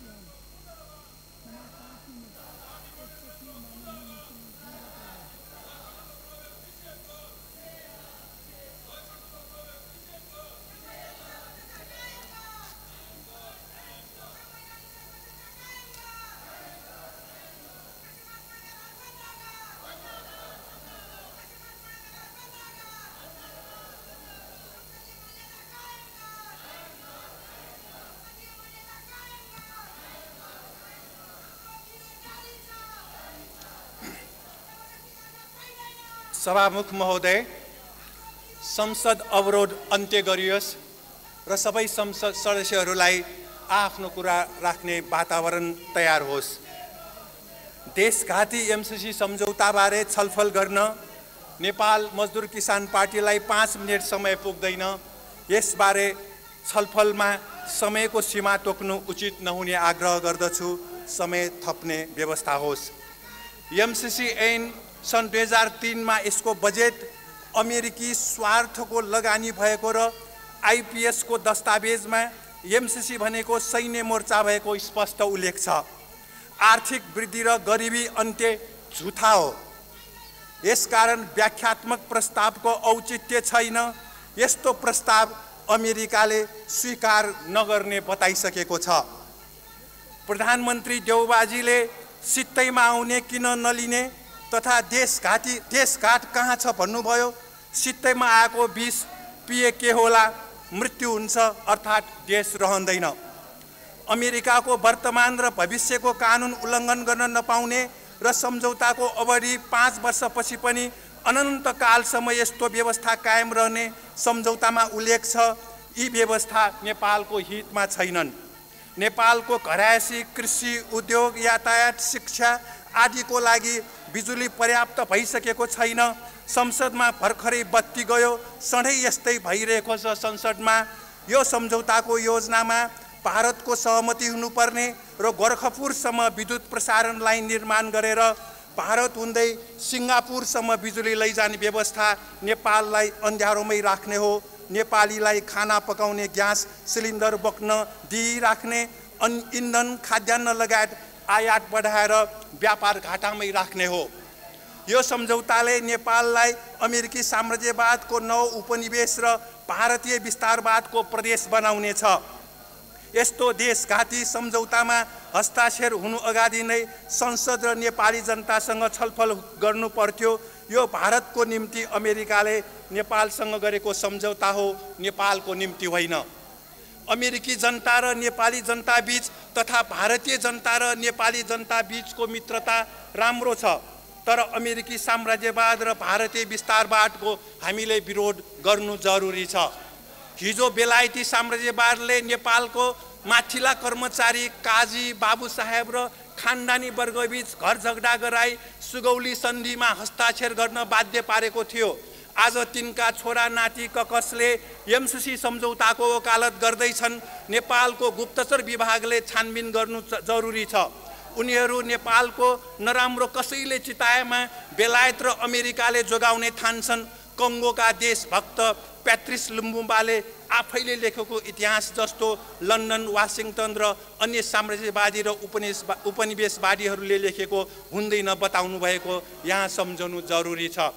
नेपालले अमेरिका जस्तो महाशक्तिको कुरा सुन्नुपर्छ, नत्र हाम्रा प्रधानमन्त्रीजीलाई पनि लिबियाका गडाफी र इराकका सडाम हुसेनलाई जस्तै गर्नेछन् भन्ने ठान्नु र एमसिसी सम्झौताको अगाडि नतमस्तक भएर घोडा टेक्नु, अर्थात् यमराजसँग डराउनेहरू न प्रजातन्त्रवादी हुन्छ न त कम्युनिस्ट नै। प्रजातन्त्रवादी र कम्युनिस्ट दाबी गरेकाहरू हिटलर, मुसोलिनी, ट्रम्प, बाइडेन र मोदीका आदेश पालक बन्नु जरुरी छैन। महाशक्ति अमेरिकाको मन्त्रीको टेलिफोन वा राजदूत घर घर पुगेर शासक दलका नेताहरूलाई जुडाउने र मिलाउने, नेपाललाई धुधा पार्ने कुटिल चाल चालेकोदेखि नेता दाबी गर्नेहरू त्राहिमाम किन? एमसीसी सम्झौतालाई बुझ्न वा चिन्न अमेरिकी नेतृत्वको नेटो, क्वाड, औकस, 5 आँखा, अन्जुस, आइपिएसलाई अलग्याउन मिल्दैन। अमेरिकी अधिकारीहरूले नै एमसीसी सैन्य मोर्चा भएको स्वीकार गरेका छन्। ग्रिसेली दन्त्य कथा पाण्डोराको बाकस खोलिँदा हिंसा, युद्ध, रोग, भोग, मृत्यु जस्ता खराबी बाहिरिए जस्तै एमसीसी सम्झौता संसदबाट पारित गरिए त्यस्तै परिणाम आउनेछ। यसबारे कोही भ्रममा बस्नु आवश्यक छैन। सन् 1782 मा बेलायत स्वतन्त्र भएको बेला अमेरिकाले अमेरिकी स्वतन्त्रता विरोधी खानदानी वर्ग, उच्च कर्मचारी र बेलायती एजेन्टहरू र 1 लाखलाई देश निकाला गरेका थिए। नेपालको सुगौली सन्धिमा गजराज मिश्र र अर्का उपाध्यायले अङ्ग्रेजहरूसँग अनाधिकार हस्तक्षेप गरेको हुँदा उनीहरूलाई कहिले देश भित्रिन दिइएन। एमसीसी सम्झौतामा हस्ताक्षर गर्ने र समर्थन गर्नेहरूको हाल यस्तै स्थिति हुनेछ। अमेरिकाले सन् 1839 मा फोत्रोस कब्जा गर्यो भने रुसलाई अलास्का भूमि अमेरिकालाई बेच्न बाध्य पार्यो। सन् 1845 मा मेक्सिकोको उत्तरतिरको मेक्सिको भन्दा पनि ठुलो भूभाग कब्जा गर्यो। त्यस बेलाको 20-21 वर्षमा अमेरिकी सेनाले मध्य अमेरिका र दक्षिण अमेरिकामा 50औं पटक भन्दा बढी आक्रमण गर्यो भने 210 वर्ष यता 100 भन्दा बढी देशमा अमेरिकाले सेना तैनाथी, हस्तक्षेप, सत्ता उल्टाउने, युद्ध नाकाबन्दी गर्ने गरेको छ।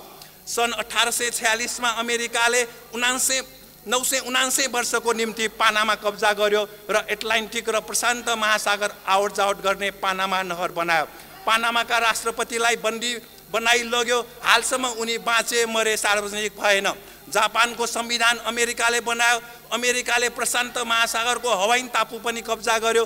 यही टापुमा अहिले हिन्द प्रशान्त क्षेत्रको अमेरिकी सैन्य मुख्यालय राखिएको छ। यसको कमान्डर सन् 2018 मा नेपाल आएर हिन्द प्रशान्त सैन्य मोर्चा बनाउने छलफल गरे। कोरिया युद्ध र भियतनाम युद्धमा सभ्य अमेरिकीहरूले कीटाणु र रासायनिक युद्ध गरे। अफगानिस्तान, इराक, लिबियालाई ध्वस्त पारे। सिरियामा नरसंहार चालु छ। केही लेखक, पत्रकार र राजनीतिक पार्टीहरू अमेरिकी साम्राज्यवादको नीतिलाई बुद्ध वचन ठानी प्रचार गर्छन्। एमसीसी को $10 लाख प्रचारमा छुट्याइएको सार्वजनिक भएको छ। कोही पनि गुलियो पोतिएको एमसीसी को 20 मा पर्नु हुँदैन। सूचना मन्त्रीजीले मङ्गोलियाले 2 वटा एमसीसी सम्झौताको कम्प्याक्ट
माननीय श्री दुर्गा पौडेल समय 5 मिनट। यसपछि माननीय श्री राजेन्द्र लिङ्गदेन।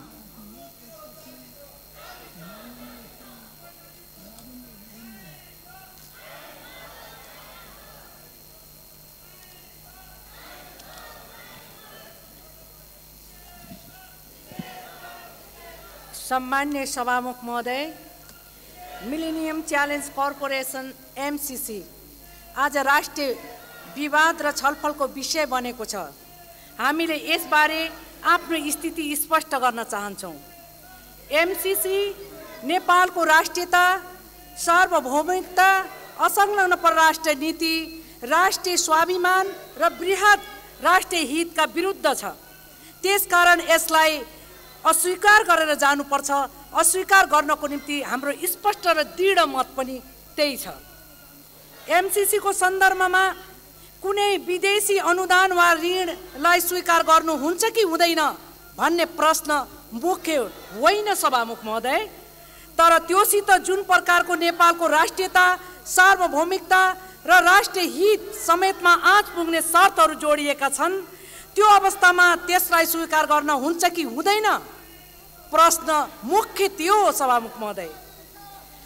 प्रकट रूपमा एमसीसी एउटा आर्थिक र विकास सम्बन्धी योजना भएको बताइन्छ, तर अमेरिकाका उपविदेश मन्त्री डेभिड जे रान्जले सन् 2019 साल मईमा नेपाल भ्रमणको बेलामा र अमेरिकाका सहायक विदेश राज्य मन्त्री एलिस वेल्सले सन् 2019 मा भियतनाममा भ्रमणको बेलामा एमसीसी इन्डो पेसिफिक रणनीति आईपीएस को नै अङ्ग भएको कुरा बताएका छन्।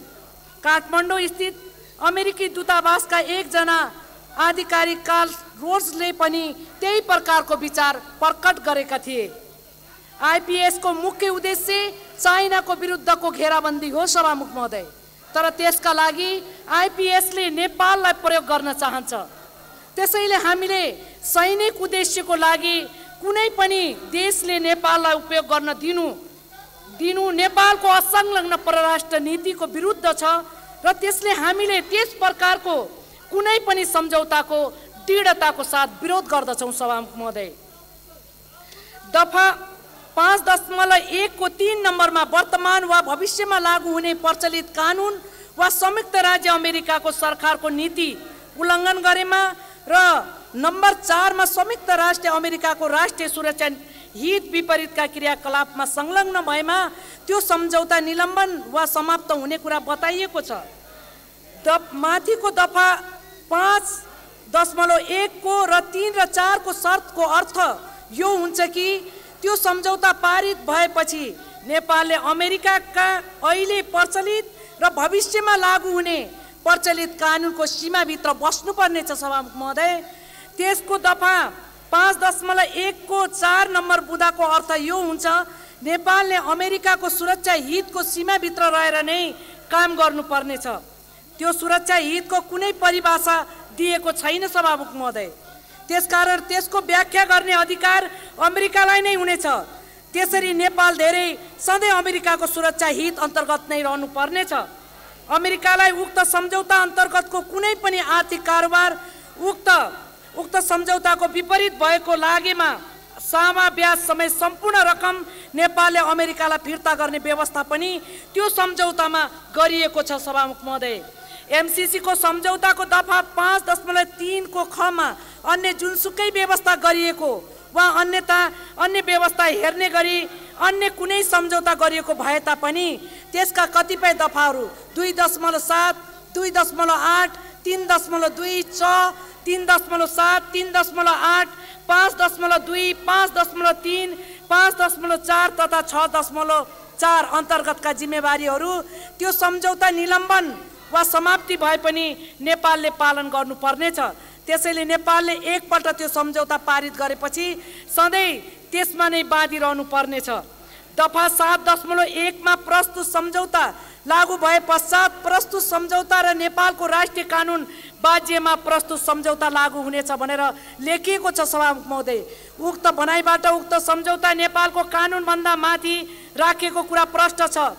कानुनको अर्थ संविधान पनि हुन्छ, त्यसरी त्यो सम्झौता नेपालको संविधानभन्दा पनि माथि भएको कुरा प्रष्ट छ। त्यो सम्झौतालाई नेपालको कानुनभन्दा माथि राखिएको हुनाले त्यसलाई नेपालको सरकारले मात्र निर्णय गरेर प्राप्त भएन, त्यसैले त्यो सम्झौतालाई संसदद्वारा नै पारित गर्ने व्यवस्था गरिएको छ। त्यो सम्झौतालाई संसदले पारित गर्नु देशको लागि अत्यन्त गम्भीर र खतरनाक हुने कुरा प्रष्ट छ। त्यसैले नेकाको त्यो बेलाको सरकार र कर्मचारीहरूले पनि त्यसलाई संसदद्वारा पारित गर्ने अमेरिकी सुझावलाई स्वीकार गर्न तयार भएनन्। पछि ओली सरकारद्वारा नै त्यो सम्झौतालाई संसदद्वारा पारित गर्ने अमेरिकाको सुझावलाई स्वीकार गरिएको कुरा सञ्चार माध्यमद्वारा खुलेको छ सभामुख महोदय। अमेरिकाले चीनको हौवा खडा गरेर एमसीसीलाई पारित नगरेमा अमेरिका नेपालप्रतिको अहिलेसम्मको नीतिमा पुनर्विचार गर्ने कुरा बताएको छ। त्यो नाङ्गो प्रकारको धम्की हो सभामुख महोदय। नेपालले चीनसितको कुनै सम्बन्धको कारणले होइन, एमसीसीबाट नेपालको राष्ट्रियता र सार्वभौमिकता तथा असंलग्न परराष्ट्र नीति तथा नेपालको वृहत राष्ट्रिय हितमा आँच पुग्ने भएको हुनाले नै एमसीसी पूर्ण रूपले खारेज गर्नुपर्छ भनेर विरोध गरेको हो सभामुख महोदय। एमसीसीलाई संसदद्वारा पारित गराउने अर्थ आत्मघाती हुनेछ सभामुख महोदय। त्यसैले त्यो प्रस्तावलाई सम्मान्य सभामुख मार्फत संसदद्वारा सम्पूर्ण आदरणीय संसदज्यूहरूलाई यो एमसीसीको प्रस्तावलाई खारेज गर्नको निम्ति विनम्र अनुरोध गर्दछु। धन्यवाद। माननीय श्री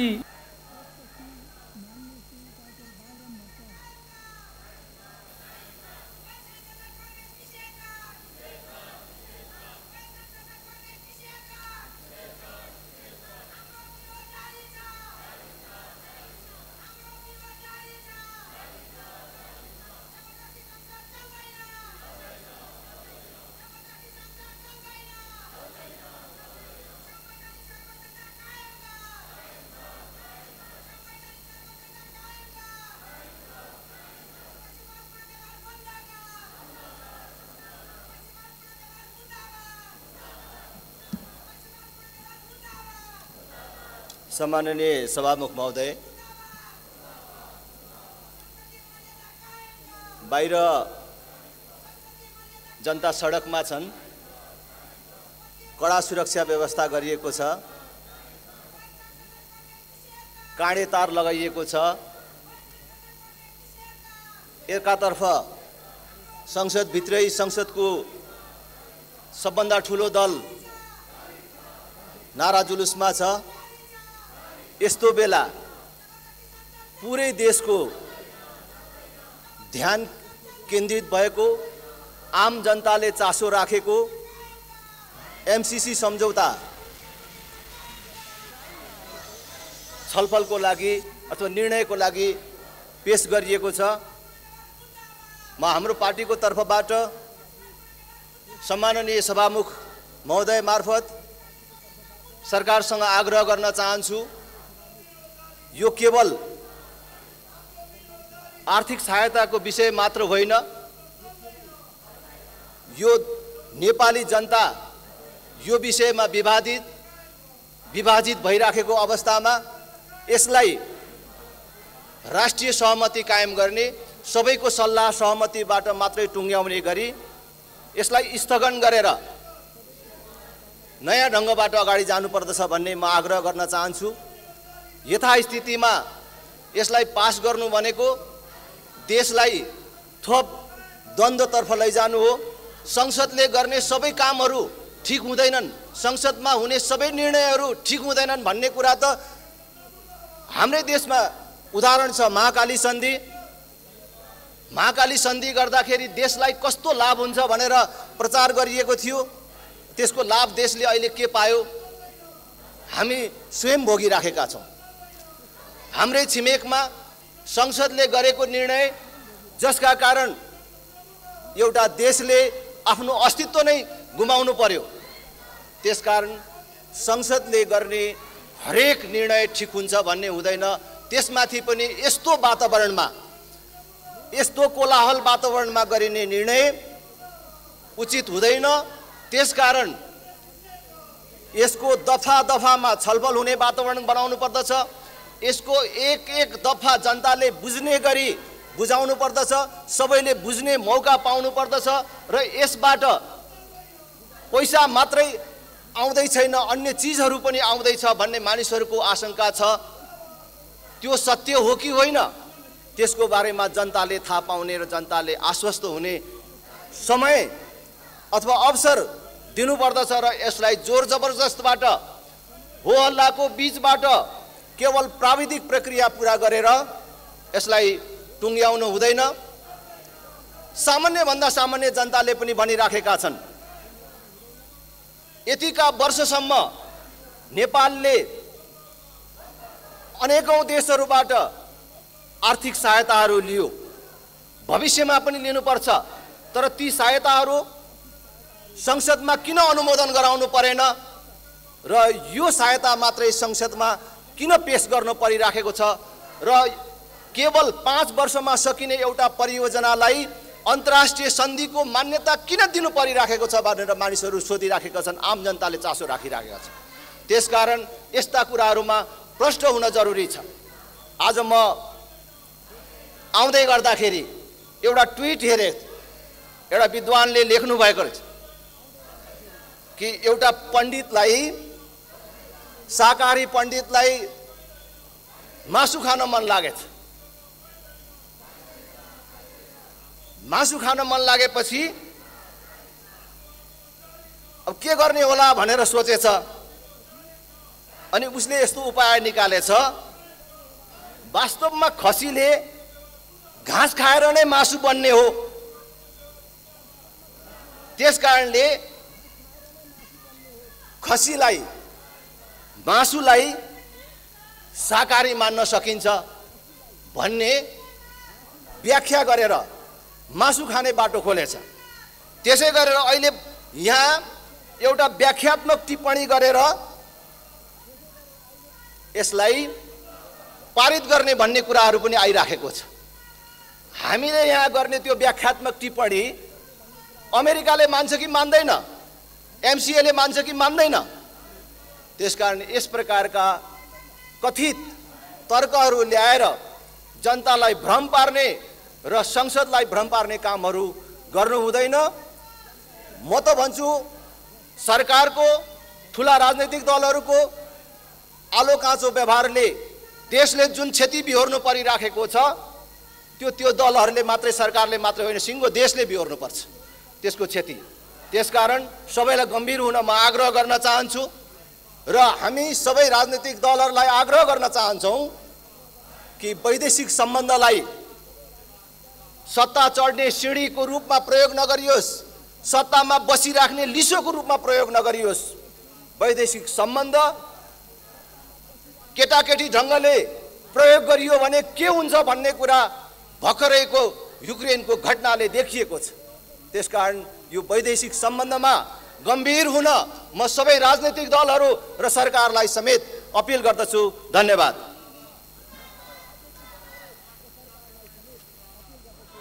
माननीय श्री डाक्टर बाबुराम भट्टराई।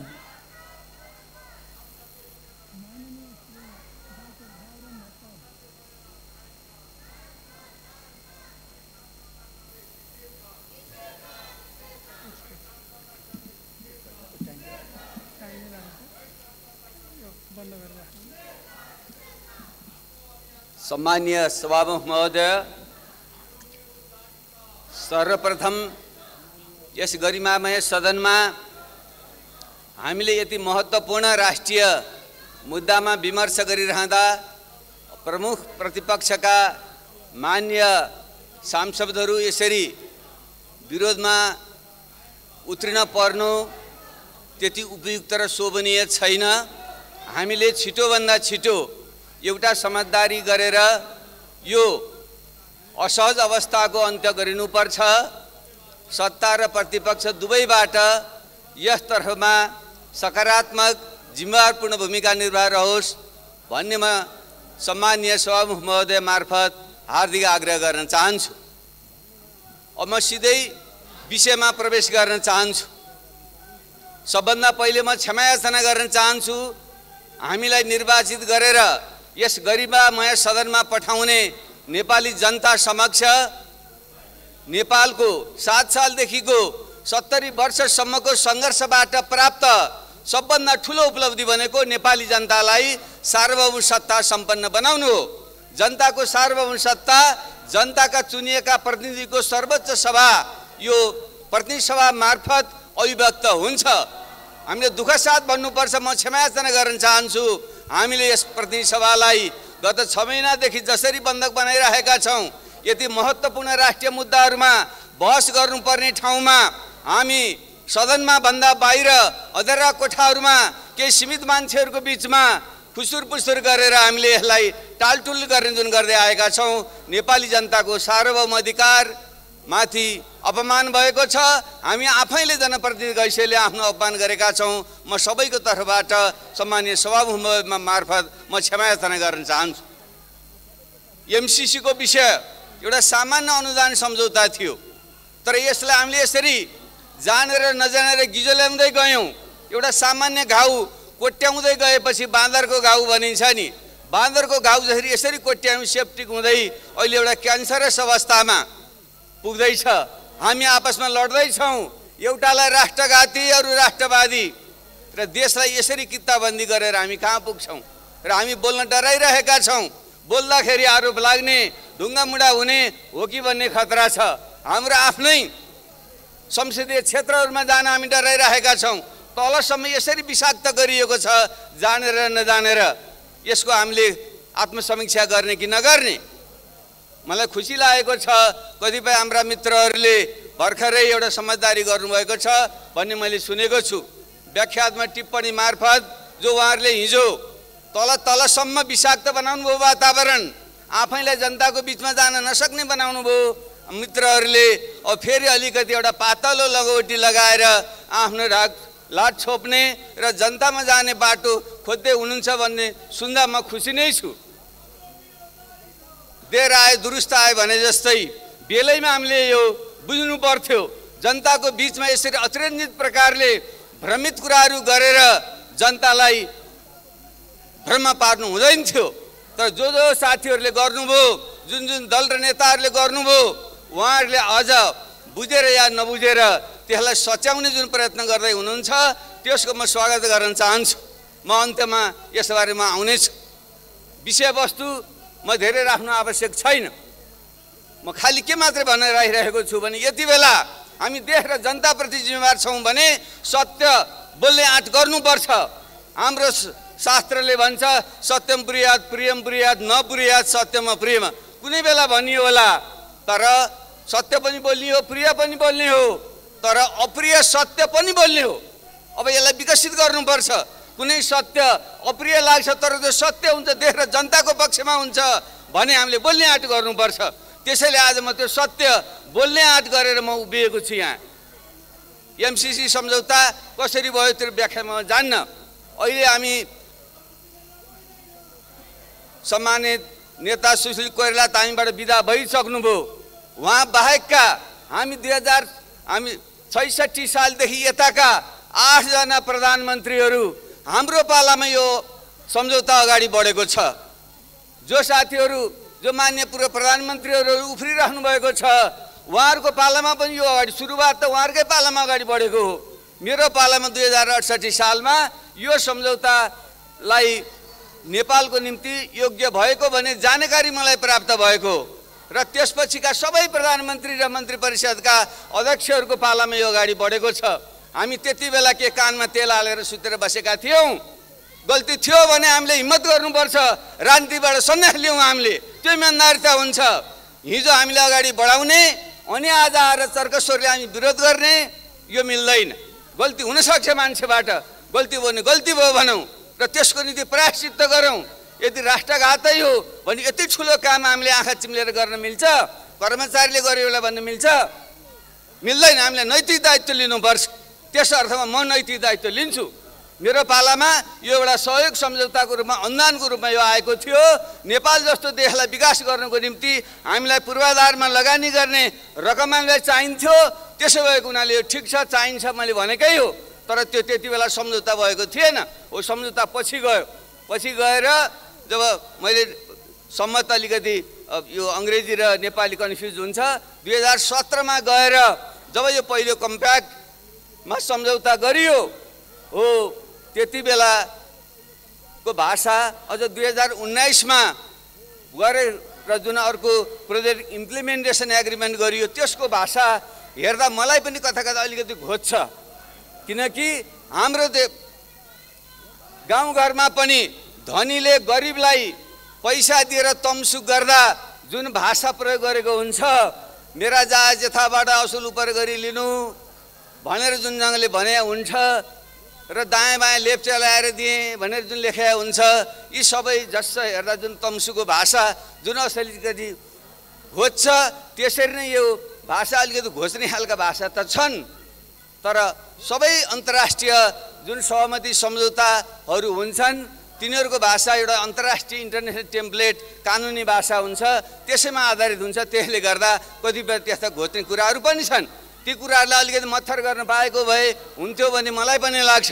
तर आधारभूत रूपमा गएर हेर्दा त्यसमा हामीले आपत्ति मान्नुपर्ने विषय केही पनि छैन। मैले पटक पटक हेरेको छु, दोहोऱ्याएको छु, जानकारहरूबाट बुझेको छु, त्यसलाई आपत्ति मान्ने विषय छैन। त्यसैले पहिलो कुरा हामी सबैले यसको दायित्व लिनुपर्छ र यसका जुन प्रावधान, जुन अनुदान छ नेपालको हितमा हामीले जुन लिएका छौँ, यसमा हामीले आपत्ति मार्नुपर्ने विषय केही पनि छैन। अब यो किन गिजोलियो, म तीनवटा कुरा भन्न चाहन्छु। किन गिजोलियो, यहाँ बुझ्नुपर्ने विषय के छन्, म त्यता प्रवेश गर्न चाहन्छु। पहिलो विषय भनेको बल्लिँदो भूराजनीति।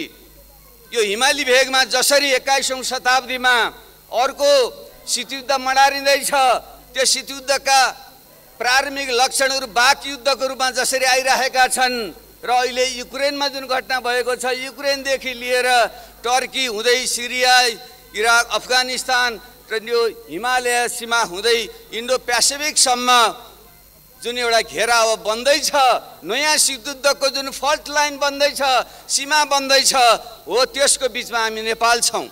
त्यसैले गर्दा यति बेला त्यसको छाया छ। त्यो तपाईँ हामी जतिसुकै हामी चर्का कुरा गरौँ, यो ऊ पक्ष लियौँ, त्यसको पछाडि यो कुनै यो सामरिक द्वन्द्वको बाछिटा परेको छ भनेर हामीले स्वीकार्नै पर्छ। यस्तो अवस्थामा प्रश्न के हो भने यो शीतयुद्धमा, यो आगामी आसन्न शीतयुद्धमा नेपाल जस्तो एउटा सानो, एउटा गरिब, कमजोर र दुईटा ठुला शक्तिहरूको बिचमा तीमध्ये पनि एउटा शीतयुद्धको नेतृत्व गर्ने देशको साँधमा नै जुन हामी बसेका छौँ र अर्कोपट्टि अर्को पक्षधर शक्ति जुन बसेको छ, यी दुईटाको बिचमा हामीले सन्तुलन कसरी मिलाउने प्रश्न त्यो हो। त्यसैले एमसिसी त एउटा बहाना मात्रै हो। त्यसैले मुख्य कुरा यो हो। यसको निम्ति मैले देख्छु दुई तीनटा उपायहरू देख्छु। एउटा पक्षसँग लम्बसार पर्ने र लाभ लिने, जसरी जापानहरूले कोरिया, दक्षिण कोरियाहरूले लिए, अमेरिकी छाता पनि उनीहरूको सैन्य राखेर उनीहरूले विकास गरे। अहिले पनि जापानलाई सबैले हाई गर्छन्। त्यो एउटा हाम्रो जुन परम्परागत राष्ट्रवाद छ त्योभन्दा फरक ढङ्गले कुनै एउटा ठुलो शक्तिको चाहिँ छाता ओढेर आफूलाई सम्पन्न बनाउने एउटा बाटो त्यो हो। नेपालले त्यो बाटो लिन सक्छ, मेरो विचारमा लिन सक्दैन र लिनु पनि हुँदैन, उपयुक्त पनि हुँदैन। दोस्रो बाटो, अत्यन्त राम्रो बाटो भनेको स्विजरल्यान्डको बाटो। ठुला ठुला देशहरू जर्मनी, फ्रान्स, इटलीको बिचमा रहेको स्विजरल्यान्डले इतिहासदेखि नै कसैपट्टि पनि नढल्किकन स्वतन्त्र ढङ्गले आफ्नो विकास पनि गर्यो, स्वाधीनताको रक्षा पनि गर्यो। त्यसलाई एउटा आदर्श बाटो मान्न सकिन्छ। तर के नेपाल सम्भव छ? भइदिएको भए हुन्थ्यो, किनकि स्विजरल्यान्ड भनेको यस्तो कप जस्तो छ, आल्प पहाडले चारैपट्टि घेरेको छ र ऊ एउटा कचौरा जस्तो छ। त्यसले गर्दा आफूभित्र मात्रै अन्तर्मुखी भएर, इन्ट्रोभर्ट भएर उसले विकास गर्न सक्छ। तर नेपाल कस्तो छ? हिमालदेखि यसरी भर्याङ जस्तो भएर दक्षिणतिर ढल्किएको छ। त्यसैले हामी स्विजरल्यान्डको बाटो हामी जान सक्दैनौँ। र अर्को बाटो पनि छ। अर्को बाटो भनेको सिङ्गापुरको बाटो, फिनल्यान्ड लगायतको बाटो। उनीहरूले, फिनल्यान्डले रुसको चाहिँ कुनै बेला कोलोनी नै थियो, त्यसबाट मुक्त भइसकेपछि केही समय लड्यो पनि, तर उसले पछि के गर्यो? रुससँग सुमधुर सम्बन्ध बनायो र स्वतन्त्र ढङ्गले अरू पश्चिमेली देशहरू पनि सम्बन्ध बनायो। आज फिनल्यान्ड संसारको सबभन्दा ह्युमन डेभलपमेन्ट इन्डेक्समा 1 नम्बर मानिन्छ। सिङ्गापुर पनि सानो टापु देश थियो, जुन हिन्द महासागर, हिन्द र पासिफिक महासागरको जुन समुद्री मार्गमा त्यो पर्छ, त्यस अर्थमा यसको जुन महत्त्व थियो उसले त्यसको लाभ लियो। तर त्यसो गर्दाखेरि त्यति बेला उसलाई पैसा चाहिन्थ्यो। अहिले पूर्वी एसिया त्यति विकसित थिएन, चीन लगायतका देशहरू त्यति धनी भइसकेका थिएनन्।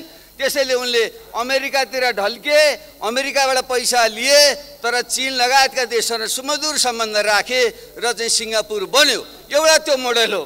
त्यसैले मलाई लाग्छ सोचौँ हामीले मेरो प्रस्ताव मलाई त कता कता लाग्छ भने हाम्रो भूराजनीति र हाम्रो विकासको अवस्था हेर्दा कतै फिनल्यान्ड र सिङ्गापुर जस्तो बाटो नेपालले लिनुपर्ने हो कि एमसिसीको बारेमा छलफल गर्दा हामीले त्यतापट्टि सोच्ने हो।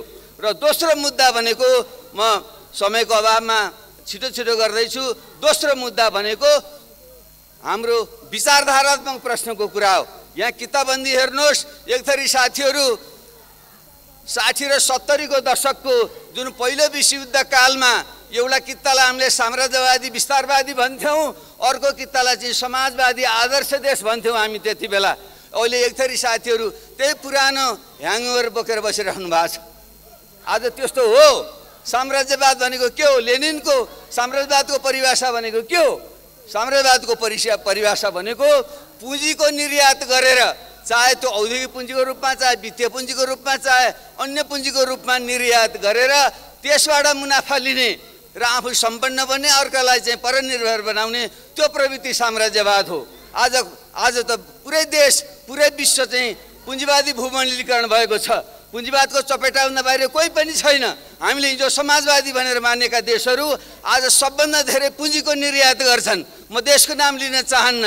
त्यस हिसाबले लेनिनको परिभाषामा जाने हो भने हिजो हामीले समाजवादी भनिएका देशहरू आज सबभन्दा ठुला साम्राज्यवादी छन्। त्यसैले 60 र 70 को आँखाले विचारधारामा आधारमा होइन, आजको यथार्थमा हेरेर हामीले हेर्ने हो। विचारधारात्मक आधारमा यसको चाहिँ पक्ष विपक्ष हामी नगरौँ। तेस्रो कुरा भन्दा विकासको बाटोको कुरा हो। हामी नेपाल, हामी सबैलाई थाहा छ, गरिब छौँ, छिटो विकास गर्नु छ। कसरी गर्ने? विकासको निम्ति हामी सबैलाई थाहा छ, पुँजी चाहिन्छ, प्रविधि चाहिन्छ, श्रम चाहिन्छ, बजार चाहिन्छ। हो, त्यसको आधारमा मात्रै आधुनिक अर्थतन्त्र बन्छ। हो, श्रम हामीसँग छ, बजार पनि हामीसँग छ, हाम्रै पर्याप्त नभए पनि छरछिमेकमा छ, तर हामीलाई पुँजी र प्रविधिको अभाव छ। हो, त्यसको निम्ति एउटा सूत्र हुन्छ अर्थशास्त्रमा, हाम्रो जस्तो पिछडिएको देशले, कृषि प्रधान देशले एउटा औद्योगिक अर्थतन्त्रमा फड्को मार्ने हो भने केही दशकसम्म हामीले 2 अङ्कको आर्थिक वृद्धि दर हासिल गर्नुपर्छ। 2 अङ्कको आर्थिक वृद्धि हासिल गर्नलाई आफ्नो जिडिपी जुन कुल कार्यस्थ उत्पादन हुन्छ त्यसको 40% आसपासमा हामीले लगानी गर्नुपर्छ। अहिले हाम्रो जिडिपी करिब 45 खर्ब छ। त्यसको 40% भनेको 18 खर्ब हुन आउँछ। तर हाम्रो वार्षिक बजेटै 16-17 खर्बको छ। हाम्रो विकास बजेट जम्मा 5-6 खर्ब अर्बको छ। निजी क्षेत्र सबैतिर हेरेर हामीले लगानी हेर्ने हो भने हामीले जम्मा 7-8 खर्ब मात्रै हामीले लगानी गर्न सक्छौँ। हामीलाई चाहिएको छ 18 खर्ब प्रत्येक वर्ष। त्यसको आधा पनि हामीले लगानी गर्दैनौँ। अनि देश विकास हुन्छ, 2 अङ्कको आर्थिक वृद्धि हुन्छ, ठुला गफ हाँकेर हुन्छ, भ्यू टावर बनाएर हुन्छ? हुँदैन। हो, त्यसको निम्ति पुँजी र प्रविधि चाहियो। र त्यसैको निम्ति हामीले भारतसँग पनि विपा सम्झौता गरेर लगानी ल्याउँ। चीनसँग पनि BRI को जुन प्रोजेक्टहरू छ त्यसमा सहमति गरेर त्यसको पनि पुँजी प्रविधि ल्याउँ। र अमेरिकासँग पनि जुन MCFC लगायतका प्रावधानहरू छन् त्यसबाट पनि हामीले दिएको अनुदान सम्झौता ग्रहण गरौँ र बाटोघाटो, बिजुलीका लाइन जस्ता ठुला पूर्वाधारमा लगानी गरौँ। यो विकासको बाटो हो। यसलाई चाहिँ छोडेर हामी चाहिँ अब राष्ट्रवादका मात्रै माला जपेर बस्छौँ भने हामी, हाम्रा छोराछोरी देशमा कोही बस्दैनन्। हामी बुढाबुढीहरू मात्रै बसेर ढुङ्गा र माटोको मात्रै राष्ट्रियता जपेर बस्छौँ भने हामी कहीँ पनि पुग्दैनौँ। त्यस हिसाबले पनि सम्मानीय सभामुख महोदय, सबै हिसाबले हामीले MCC मार्फत जो अनुदान सम्झौता छ, अनुदान सहयोग छ, यसलाई लिएर जानु नै उपयुक्त हुन्छ। यसतर्फ हामीले ध्यान दिउँ। अब के गर्ने, जहाँसम्म कुरा छ मेरो आग्रह छ, हामी सबैले, प्रमुख प्रतिपक्षसँग पनि मेरो आग्रह छ, गठबन्धनका साथीहरूसँग पनि आग्रह छ, हामीले एकमतले यसलाई पारित गरेर हामी अगाडि बढौँ। यो नै नेपालको चाहिँ हितमा छ। यस निम्ति आवश्यक कदम चलाउँ। अब जो अहिले सहमति भएको कुरा छ त्यसलाई को भ्रममा पनि हामी नपरौँ। साथीहरूले त्यो भ्रम जुन जनतामा हिजो छर्नु भएको छ, इमान्दारितापूर्वक गएर भनौँ हामीले बुझेका रहेनछौँ, हामीले बुझौँ, यो लिनुपर्ने कुरा छ भन्दा इमान्दारी हुन्छ। अब पनि हामीले भनेको कुरा त ठिकै हो, तर सत्ता छोड्न सकिएन, सत्ता छोड्दा अप्ठ्यारो पर्ने भयो। त्यसैले हामीले यो झिनो एउटा लाज छोप्ने बाटो भनेर व्याख्यात टिप्पणी गरौँ भन्ने कुरा नगरौँ। त्यसले फेरि भोलि गल्ती गरिएछ भन्ने हुन्छ, जनता भ्रममा पर्छ। त्यसो नगरौँ। यिनै शब्दका साथ म बिदा भन्नुहुन्दा अगाडि मलाई अत्यन्तै मनपर्ने एउटा विद्वान जेके गाल्ब्रेथले भनेका थिए, politics is not art of possible, it consist in choosing between disaster and disastrous and unpalatable भन्थे उनले। राजनीति भनेको सम्भावनाको खेल मात्र होइन, राजनीति भनेको सत्यानाश र अप्रियता बीचको छनौट हो। जब देश सत्यानाशतिर जाँदैछ, बर्बादीतिर जाँदैछ भने त्यसको विकल्पमा अलिकति अप्रिय भए पनि अप्रिय कुराको छनौट गर्नु राम्रो हो। एमसीसी अनुदान अलिकति अप्रिय भए पनि देशको हितमा छ, यसको ग्रहण गरौँ। यिनै शब्दका साथ म बिदा।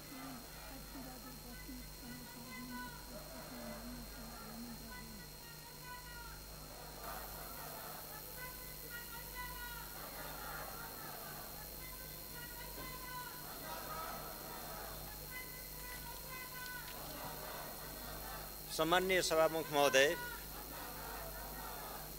अहिले सिङ्गो राष्ट्रिय राजनीतिको केन्द्रीय मुद्दा बन्न पुगेको एमसीसी को विषयलाई लिएर मुलुक ध्रुवीकृत अवस्थामा छ। विषय यो एउटा छ, यसका विषय एक, यसका प्रभावहरू अनेक बनिरहेका छन्।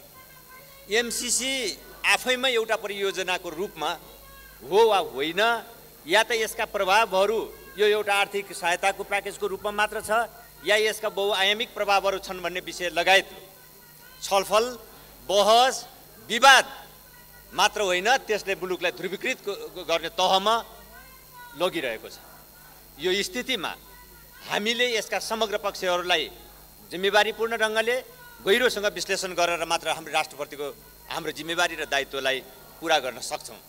हामी कसैले पनि मैले हिजो के बनेको थिएँ त्यसलाई सही साबित गर्नको लागि तर्क कुतर्क जेको पनि सहारा लिने, या जुन यो वा त्यो रूपमा आफूले गरेका तर्कहरूलाई साबित गर्नको लागि गरिने कुनै पनि प्रयत्नले राष्ट्र र जनताको भविष्यको निम्ति सकारात्मक भूमिका निर्वाह गर्दैन।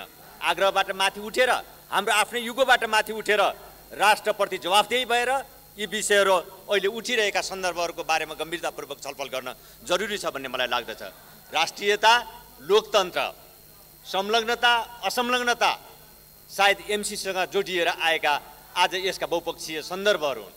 यी विषयहरू पनि एमसीसीसँगै छलफल गर्नुपर्ने विषयहरू छन् र यो एमसीसीको विषयमा एमसीसीको सम्झौतामा प्रयुक्त भाषाहरू र आज जनस्तरमा उठिरहेका आशंकाहरू, यो दुवै दृष्टिले हेर्दाखेरि यहाँ केही प्रश्नहरू गम्भीर रूपमा तेर्सिएका छन्, खडा भएका छन्। यो आर्थिक सहायता परियोजना मात्र हो वा यसले थप केही दायित्व सिर्जना गर्दैछ? यसले इन्डो पेसिफिक स्ट्राटेजीमा हाम्रो संलग्नतालाई देखाउँछ देखाउँदैन, अथवा त्यो दायित्व हाम्रो सिर्जना हुन्छ कि हुँदैन? त्यसै प्रकारले अन्य केही सामरिक, अन्य सैनिक गठबन्धनहरूसँगको हाम्रो सम्बद्धता अथवा त्यस सम्बन्धका हाम्रा थप दायित्वहरू यहाँ सिर्जना हुन्छन् कि हुँदैनन्? केही प्रयुक्त भाषाहरू, सम्झौतामा प्रयुक्त भाषाहरू र जनस्तरमा उठिरहेका आशंकाहरूतर्फको बारेमा हामीले एकपल्ट गम्भीर भएर सोच्नुपर्ने र निर्णय लिनुपर्ने अवस्था भएको छ।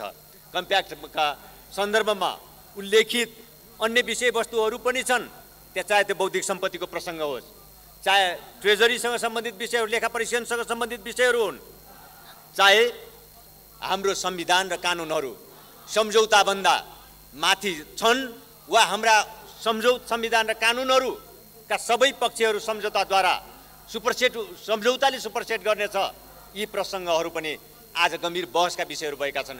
यसको तर्कपूर्ण, तथ्यपूर्ण जवाफ दिएर मात्र हामी राष्ट्रलाई एकताबद्ध गर्न सक्छौँ। राष्ट्र ध्रुवीकृत बन्दै गइरहेको अवस्थामा मेरो गोरुको बारै टक्का बनेर मात्र पुग्दैन। यी समग्र विषयहरूमा तथ्यपूर्वक ढङ्गले, तर्कपूर्ण ढङ्गले हामीले जनतालाई आश्वस्त हुने गरेर राष्ट्रलाई एकताबद्ध हुने ढङ्गले हामीले यी विषयहरू अगाडि बढाउनु पर्ने हुन्छ। त्यसकारण यी विषयहरू सन्दर्भमा सम्झौताको प्रस्ताव मात्र, सम्झौता जुन प्रस्तावको रूपमा यहाँ अनुमोदनको निम्ति प्रस्तावित भएको छ त्यसले मात्र त्यसलाई जस्ताको तस्तै पारित गर्दा यी आशंकाहरू निवारण हुने अवस्था देखिँदैन। यी आशंकाहरू मात्र होइनन्, प्रयुक्त भाषाहरूले उत्पन्न गरेका कन्फ्युजनहरू, आशंकाहरू बनाउँ उत्पन्न गरेका अन्यलताहरू छन्, ती अन्यलताहरूको निवारण हुने अवस्था देखिँदैन।